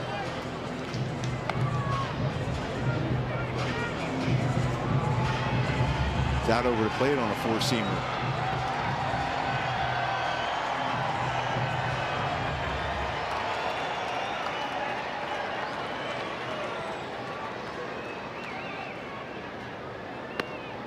Three and two, another full count for Trout.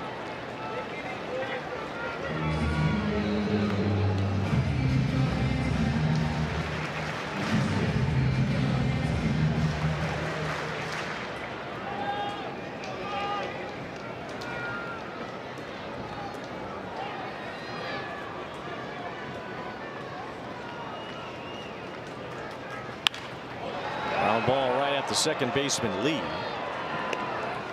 2 outs with Neto now at third.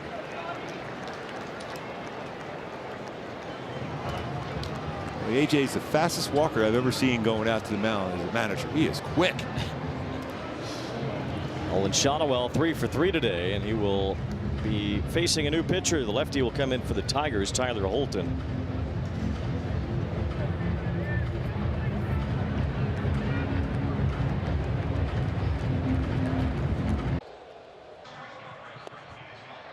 This afternoon. Just using the whole field, making contact. Pitcher's worst nightmare, a guy that can make contact depending on the count.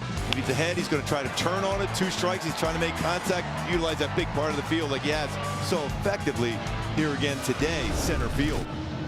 He's hitting .365 now over his last 20 games. It includes a 4-hit game against the Rangers about a week and a half ago, and he has a chance for a 4-hit game today as he looks at a strike from the new Tiger pitcher Tyler Holton. Fastball not overpowering, 88-92 range with a cutter curve changeup. Bouncer that has handled by Vierling. His throw is true to end the inning. Angels settle for 1. Base hit from Neto made it a 3-1 Angel lead.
Enjoy a post-game Saturday night fireworks show driven by your SoCal Hyundai dealers.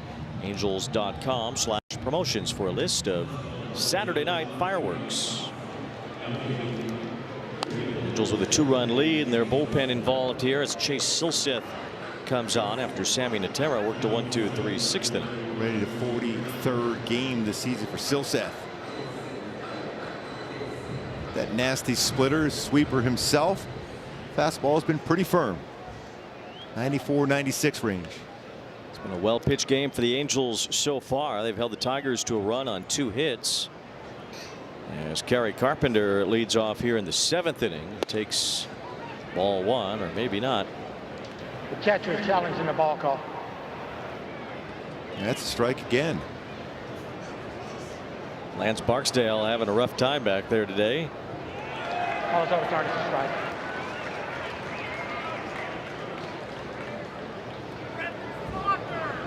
The ball's in a strike on Carpenter. Both teams have challenged a number of times today, and both teams still have both of their challenges left. Carpenter has popped out twice, and he's late on that fastball. It's 0-2.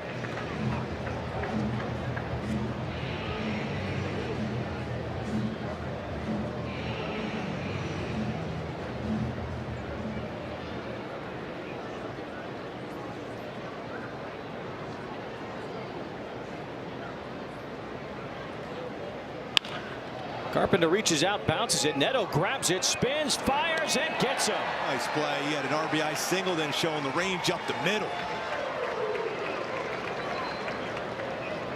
It's a 96 game at shortstop this season for Halo. Is a good play here. Always important to get that first out. Gathered himself enough on the throw to get Carpenter. One of the few baseballs Carpenter's hit on the ground. Zach Neto takes care of that one out. Here's Hao-Yu Lee. Breaking ball falls in for a strike. Lee's 0 for 2 at that huge hit Friday that brought the Tigers back to life after they had been shut out through the first 8 2/3 innings of Friday night's game.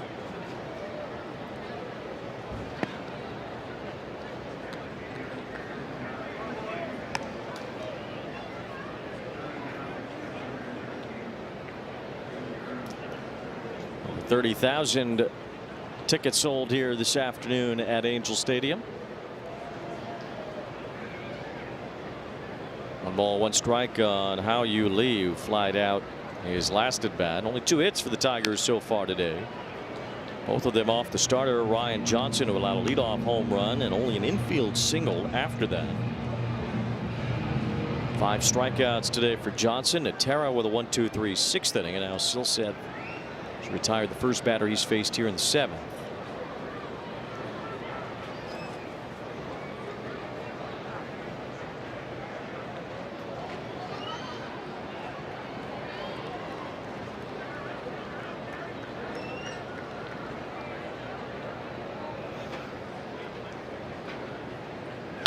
Slapped to right and a base hit. Lee and a 2-strike fastball up in the zone, just punched it the other way. It's a pretty good swing, good approach, especially on an elevated pitch. That's when you go up and away. You get a better chance of punching it that way.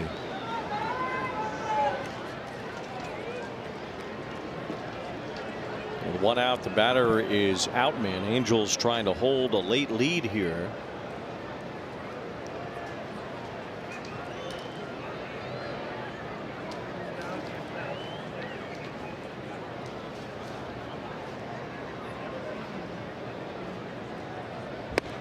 Ball 1 to Outman. That's something the late Dwayne Ward was able to do. Oh, I'm just crushed by that news.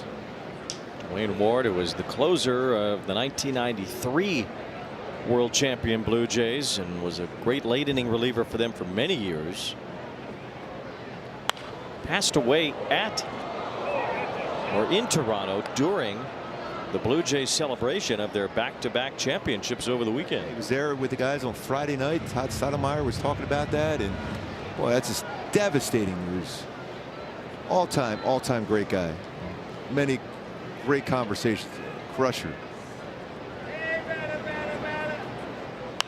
1 ball, 2 strikes, and Outman. Dwayne Ward led the American League in saves in the second of those championship years. 93, but had a terrific season in 92 as well. Yeah, during that stretch, he was about as good as any reliever in all of baseball. There was times he wasn't necessarily the closer, he's setup guy. He was just unbelievably good and consistent.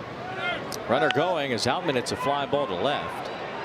And the runner's going to have to hurry back to first. Josh Lowe makes the catch, a chance for a double play. The throw to first just a bit late as Lee returns safely.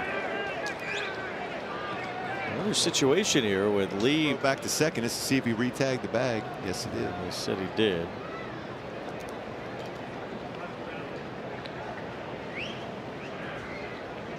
We're going back to Wayne Ward when you had Henke and Timlin. I mean, you talk about a bullpen. It was unhittable. Tigers will go to their bench here.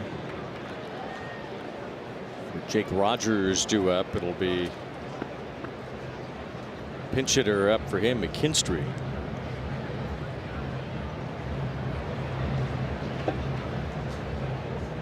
Our Hyundai 7th inning stretch coming up after this half inning.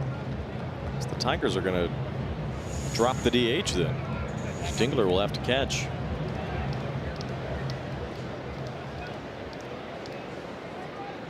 Dwayne Ward, Perfect scenario for A.J. Hinch. He loves to use that bench. That he does.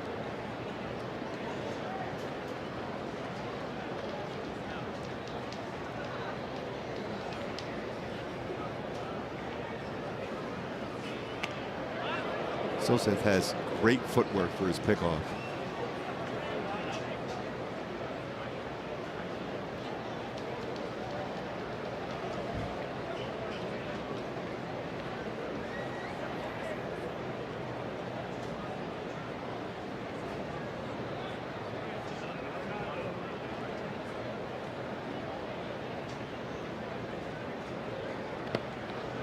Job by Heineman to grab that one out of the dirt. 1 ball, no strikes. How quick those hands are.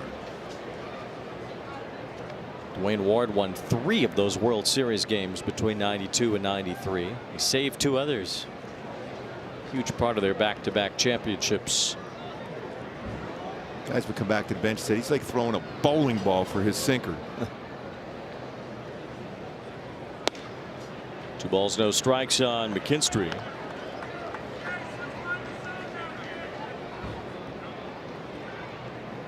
Batter here now for Silseth and the Angels. See who's waiting on deck.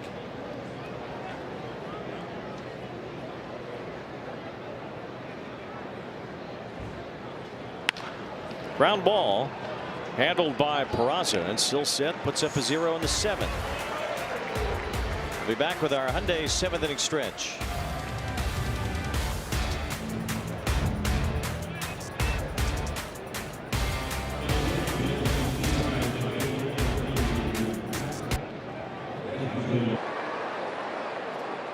Sox put together a 13-game winning streak, their first since 1948. They swept the first place Rays over the weekend. Wilson Contreras has been their best hitter this year, a 2-run homer today for Boston. Another first place team, the Milwaukee Brewers, and William Contreras, Wilson's younger brother, hit a walk-off 3-run homer in the bottom of the 9th. The Brewers were down 1-0. A bat flip to the sky in Milwaukee as they sweep the Marlins with a 3-1 win at American Family Field. Look at Bernie. Yes, Bernie goes. Angels are trying to pull off a win against the Tigers here this afternoon, and it's been a well-pitched game for the Halos. I mean, Ryan Johnson threw the ball really well. The bullpen's been good. Zach Neto with a big clutch hit there too. Just good situation. We're seeing some stolen bases today for the Halos. Results in a run there. I think you got to be aggressive going forward here the second half of the season for the Halos. Now, without question, we'll see if the Angels can hold the lead against the Tigers and avoid being swept in this series here today. A 3-1 Halo lead as we enter the bottom of the 7th inning. Tigers with Tyler Holton on the mound, as that is the end of our Hyundai 7th inning stretch. Tigers changed about a zillion players on the field here, looks like. They have a new catcher, so they did not give up their DH. They actually have a 3rd catcher on their roster. Forgot about Eduardo Valencia, who goes in behind the plate, and that starts a string of changes as Jorge Soler leads off here in the bottom of the 7th. So Valencia now is catching. I used to always joke around in that '84 team for the Tigers when they won the World Series. It felt like they had a 40-man roster where everyone else had 25-man roster. Feels like the same thing with a 26-man roster. The Tigers seem like they have way more players than everybody else. It's twice in this series I thought they had given up on the DH, but then found a way to keep the DH in there. So McKinstry stays in to play shortstop. McGonigal has moved to 3rd base, and Valencia is the new catcher. Vierling goes out to center field. Something of that platoon situation at 3rd base they had in '84. Howard Johnson was platooning with Tom Brookins. Howard Johnson, the career he had. Platoon player on that team.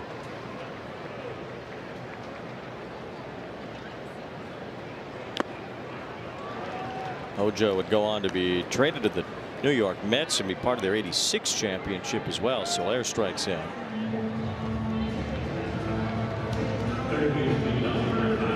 The Hall of Famer at short. They should have a Hall of Famer at second. Lou Whitaker, for whatever reason, has not been included into Cooperstown. Alan Trammell did. Not yet. I still think it's a strong possibility at some point.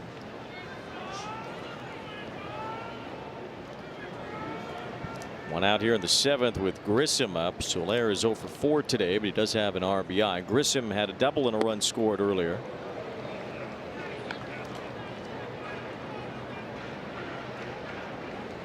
Every loss for the Tigers puts them more and more under the microscope of what is realistic for them this year with their ace Tarek Skubal, a free agent after the season. And will they or won't they put him on the trade market with just a couple of weeks now until the trade deadline? It's 2 weeks from tomorrow. This feels like there's going to be a lot of activity. I think even starting real soon too, all the way up to that trade deadline. There's a line drive base hit for Grissom, his second today. Well, it should be a seller's market, and in that vein we'll see what the Angels do as well.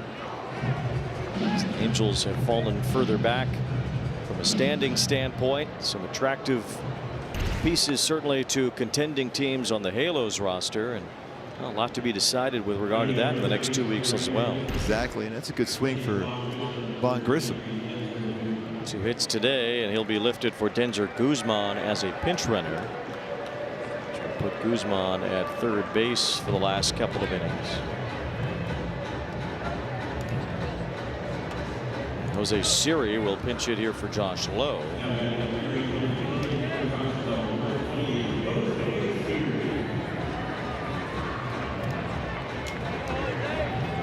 Suzuki watching AJ Hinch push all these buttons. I'm going to say the same thing. He's getting some ideas over there.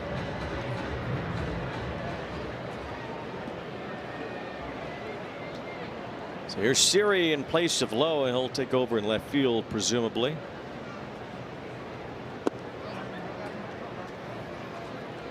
I got him.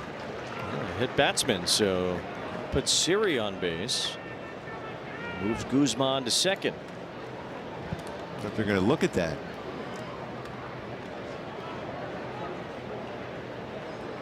It's tough to tell in the replays of hit by pitches.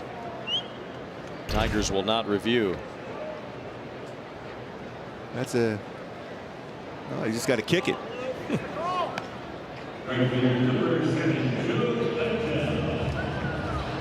One of the best boots of the day. Football.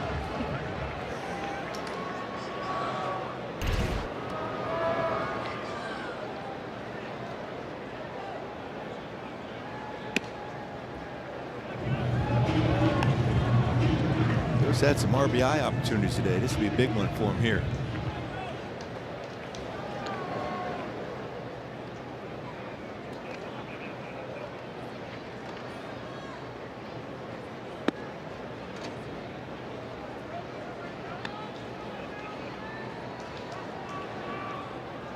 Two balls, no strikes on Joe Adell, 0 for 3 today.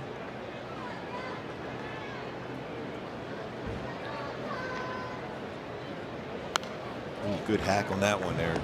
It's good 2-0 swing. That's right in his wheelhouse too.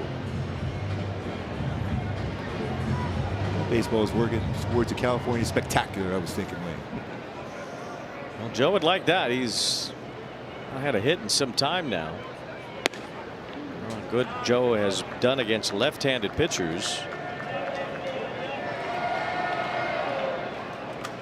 8 of his home runs, 13 total, have come against left-handed hurlers this year. It's 3 balls and a strike. Chopper foul makes it 3-2.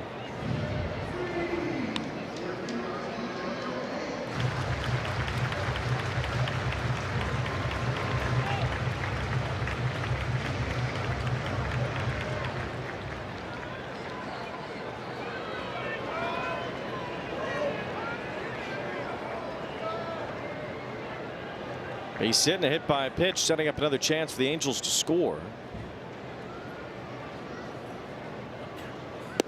Dell cuts through that for strike 3.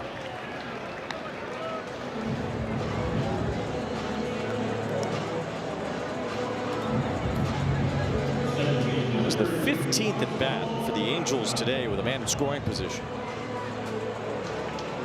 They only have 3 runs. That is enough for the lead because the Tigers have only had 1 at bat with a man in scoring position today. Nice job by Ryan Johnson after that leadoff home run by McGonigal. Balls and a strike on Peraza, who has 2 hits, a run scored, and a run batted in this afternoon. Picked up a stolen base, his 12th. It is called twice all season. Johnson strikeout of Dingler in the 5th. A big moment for the rookie. Qualified for the win. See if the Angels can hang on and get him there. They have a 2-run lead. No balls and a strike on Peraza.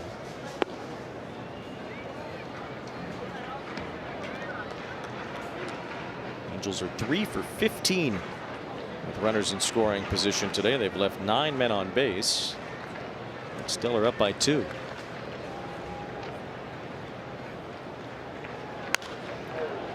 This pop-up should get the Tigers out of the inning. It's McGonigal from third base to make the catch, and that retires the side.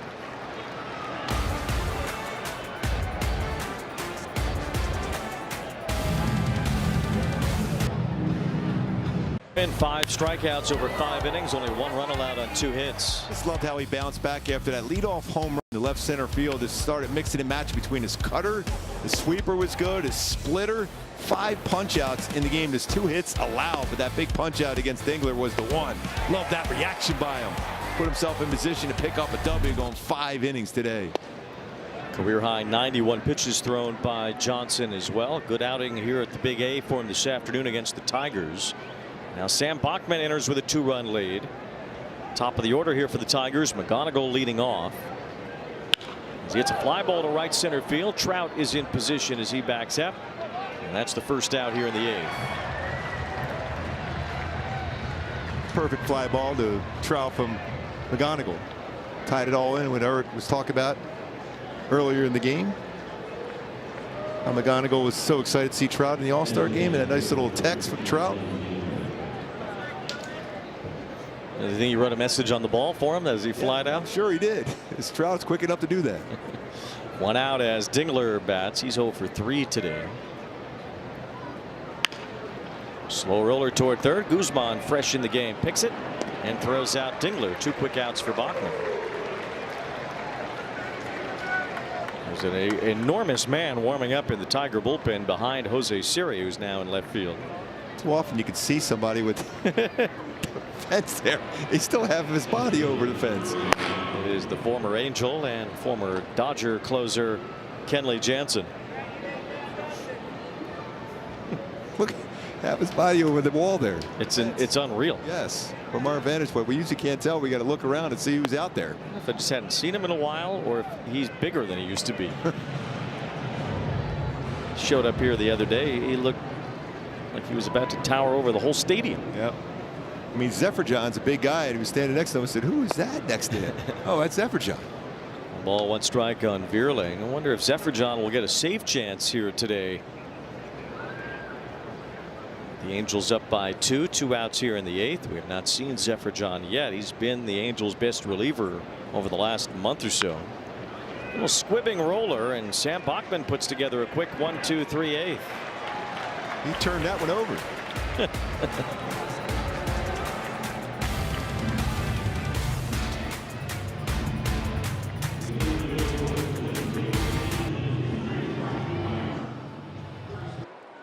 Authentic gear at MLBshop.com. Official jerseys and memorabilia, hats and hoodies. We have you covered.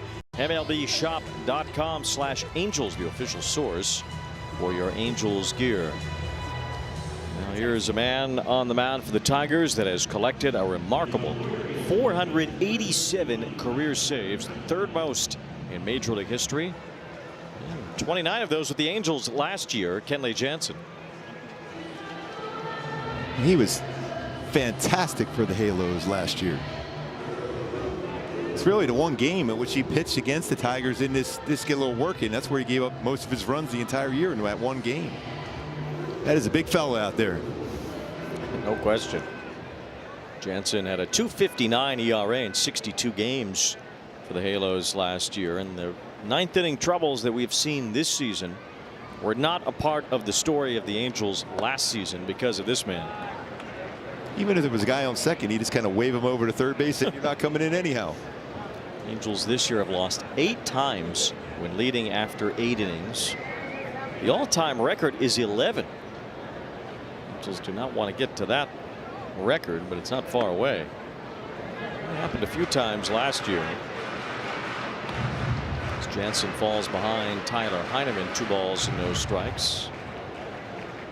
The All-Star break, and Jansen not used in the first 2 games of this series. A.J. Hinch has him out there for this one today.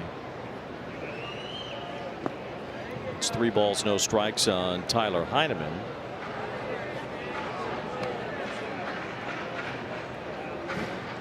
Jansen passed Lee Smith for the 3rd most saves in big league history earlier this year.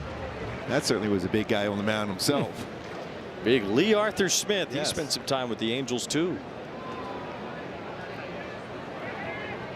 Troy Percival credits a lot of his success to Lee. Lee Smith was on the Angels in the mid-90s.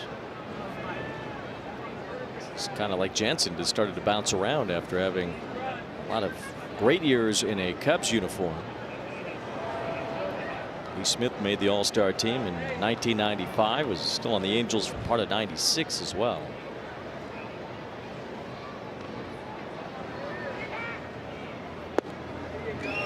It's ball 4, so Heineman draws the leadoff walk. Angels have had base runners in every inning but 1 today. Heineman's on for the 2nd time. It'll be Zach Neto after a ride with Kia.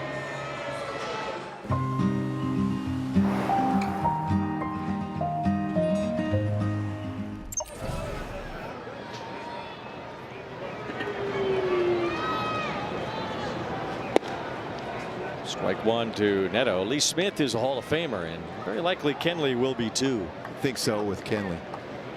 He's had a lot of big saves and a lot of postseason work. Already has more saves and more strikeouts than Lee Smith did, and much more of a postseason volume than Lee Smith. Only pitched in the playoffs a couple of times in his career, but never in the World Series.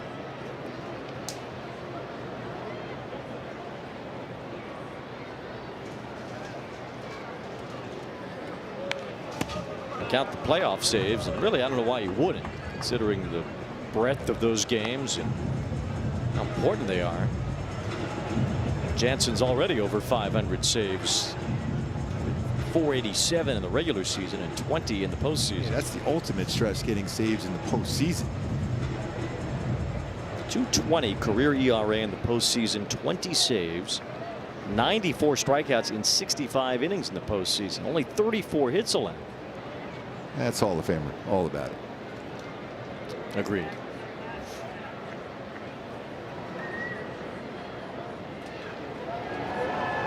One ball, 2 strikes on Neto. RBI single is last time up. It's big blue sky today to look up into to see that foul ball as it lands about 6 rows back.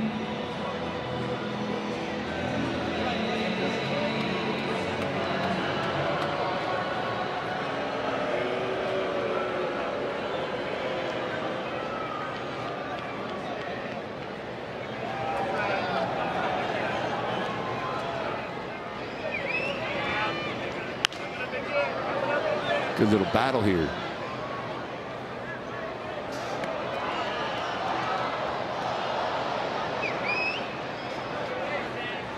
Neto with a big base hit his last at bat.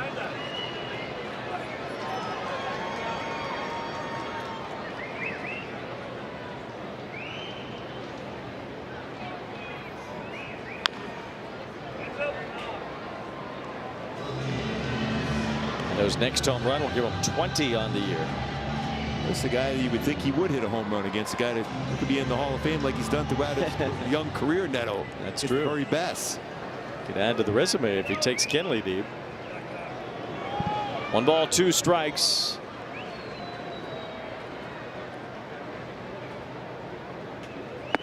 Swing and a miss on that cutter up and in. That looked like an awkward swing too. Hopefully he's okay on that one. Neto is down on strikes. Long at bats today. It was the 30th pitch he saw in this game. Yeah, cutter. You see how that swing was. It's another Kenley Jansen victim. That cutter upstairs. Mike Trout has had his tough times against Kenley Jansen. I think Trouty was happy to have him as a teammate last year. Go back to Hyundai Key for the game today, holding out for here. There's been a number of them, especially Shonwell. You got Trout, an opportunity against Kenley Jansen here. Ryan Johnson. He's had a tough time with that cutter upstairs from Jansen in his career for Trout. This has not been a favorable matchup for Trout. All the battles against Kenley Jansen. He remembers that. He's trying to go back upstairs with that cutter. Trout 1 for 12, although that one hit is a home run. 9 strikeouts.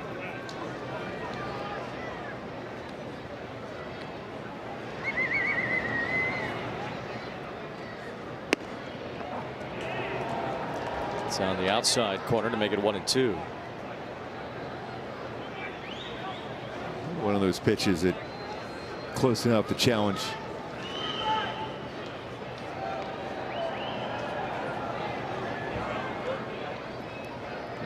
Most of the times we've seen Trout challenges come with 2 strikes. 2-2 the count. I don't know if that's his own personal belief that he shouldn't challenge unless there are 2 strikes. He hasn't challenged much, period, let alone early in counts.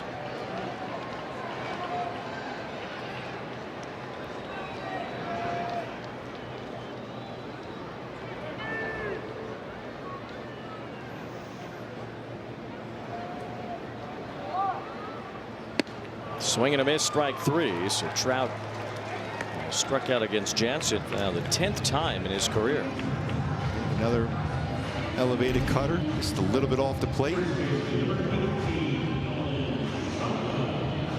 Many pitchers in this game has had this much success against Trout.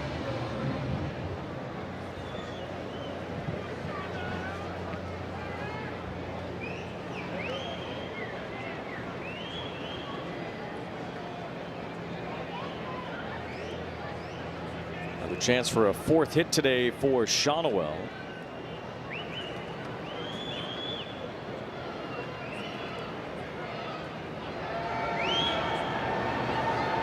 Runner going, and it's an easy stolen base for Heineman.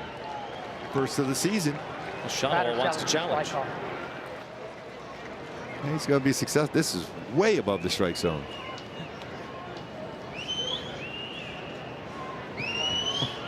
Oh, it's overturned. It's a ball. That sure is. That is the 5th challenge won by the Angels today. Ties the most this season.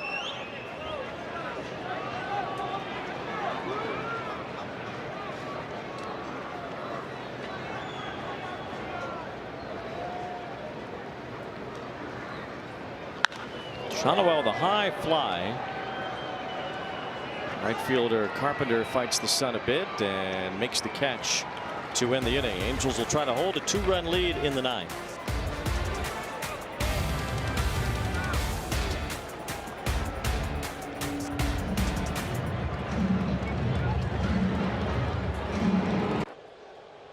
TV presented by Pechanga Resort Casino. 3-1 lead entering the 9th inning, and the Angels will turn it over to Ryan Zefferjohn, who has been electric lately. Yeah, this fastball, he's had a lot of trust in his fastball. You know how good that sweeper could be, and the same thing with his cutter. Looking for a 0 from Zef. There have been plenty of them lately. A 0.93 ERA for Zefferjohn dating back to June 1st. He has 32 strikeouts in his last 19 innings of work. A lot of confidence, too. look for his 3rd save of the season here this afternoon as Riley Green leads off the 9th inning. Then Torkelson and Carpenter do up. The Angels try to at least win one against the Tigers. Or 1 out away from having a chance for this to be a series win. They couldn't close the game on Friday.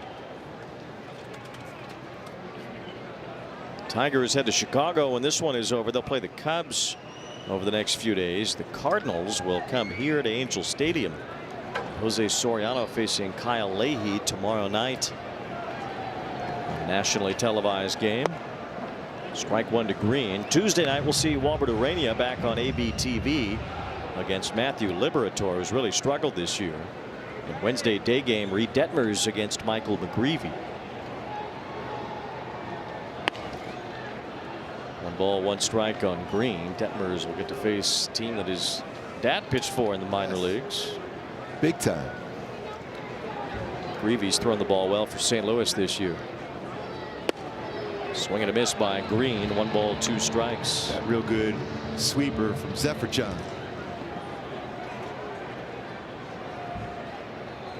Dynamic group of young Cardinals led by Jordan Walker, who leads the majors in RBIs. Coming in here next. 2 balls, 2 strikes now in Green, leading off here in the 9th.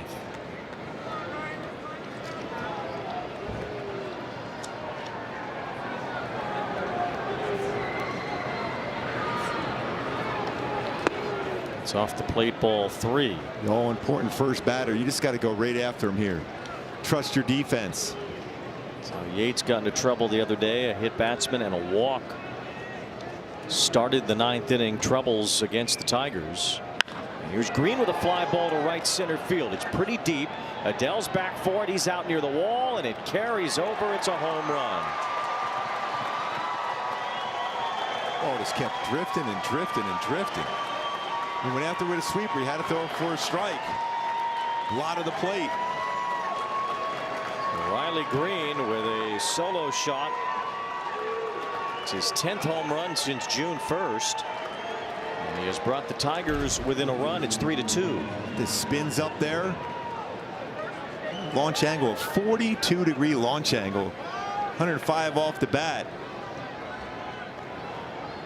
It's up in that warm afternoon. It's just going to keep on carrying. Torkelson trying to do the same thing. Swings through the first pitch. It's 0-1. Zephyr only 24 hits allowed in 45 innings. Opponents batting 148 entering today. It's rare to see him give up any hits, let alone a home run. Now ball 1 to Torkelson.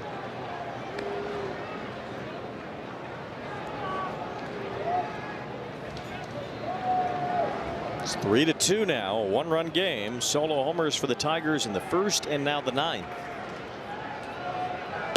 Good one right there. That's a nasty sweeper. That's a tight one. You're going to have to get Torkelson with it. I won't even mess around and challenge him with a fastball. 1 ball, 2 strikes. Torkelson hit 2 homers yesterday. He has 18 on the year. He's the tying run. And he hits a fly ball. Shallow right center. Peraza, the second baseman, is out and makes the catch. 1 away. He go with a fastball, but was above the strike zone on him.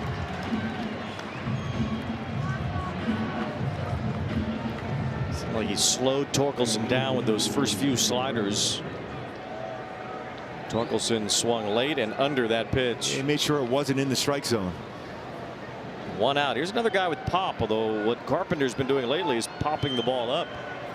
0 for 3 today. Ball 1 from Zephyr. Mind, the Angels have had 17 at bats with men in scoring position today. They have not been able to cash in on many opportunities, which has kept this game close here in the end. Carpenter loops one left center field. Trout closing, so is Siri, and it's Siri making the catch. He's got some speed out there, Siri, the entertainer.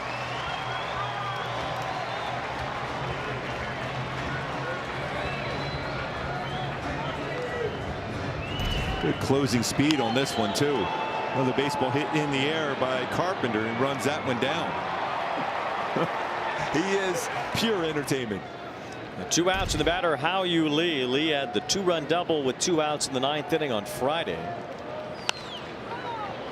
Fouls off the first pitch here, and it's 0-1.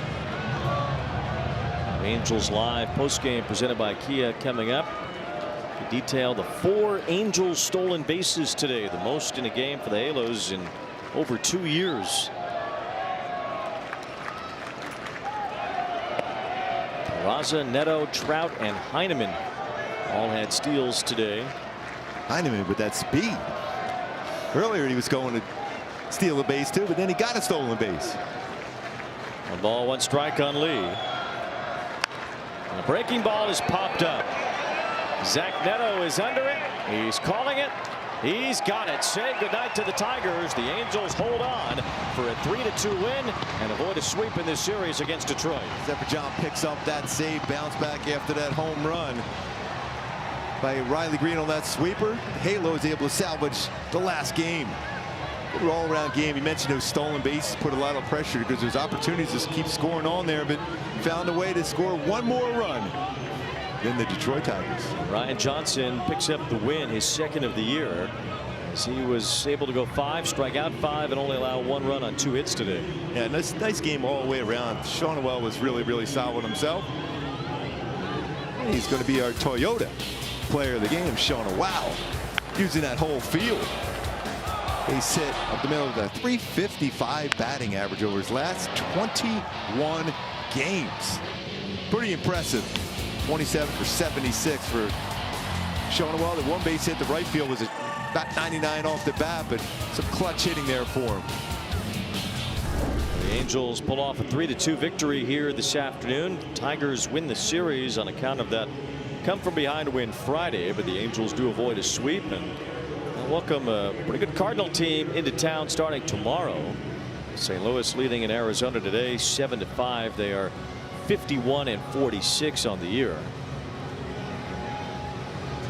All around good game, but knowing Shonwell, this is the way he swings the bat. I just love that, his approach he has. The Halo will get to shine brightly tonight after the Angels win this one 3-2. Ryan Zephyr gets his 3rd save. Ryan Johnson his 2nd win, and it'll be Tyler Heineman joining Erica Weston. Well, he's just going to have to talk about how fast he is with the stolen base. I wish he'd get out of the dugout a little faster in that regard. He's there now. Here's Erica. It was too hot for the gear. We had to take off the catcher's gear. Tyler, the pitching was the story in this one this afternoon. RJ gives up the leadoff home run. How was he able to settle in those 5 innings? Well, I mean, I think he did a really good job of. He went down 2-0, and then after that, gave up the home run. McGonigal, good hitter, did what he's supposed to do on that pitch, and he started to attack it and get ahead and do a really good job. Yeah, in the 5th inning specifically, that strikeout to Dingler leaves the bases loaded. What was your guys' plan of attack there? Well, I mean, again, Dingler, all-star, really good player. So gotta execute your pitches. We made some good sinkers. There was a challenge in there that clipped, so that was fortunate about that. And then he really executed that sweeper with a 2-2 count. Zephyr closing things out. He's been so good, but how was he able to bounce back after allowing that home run to Green?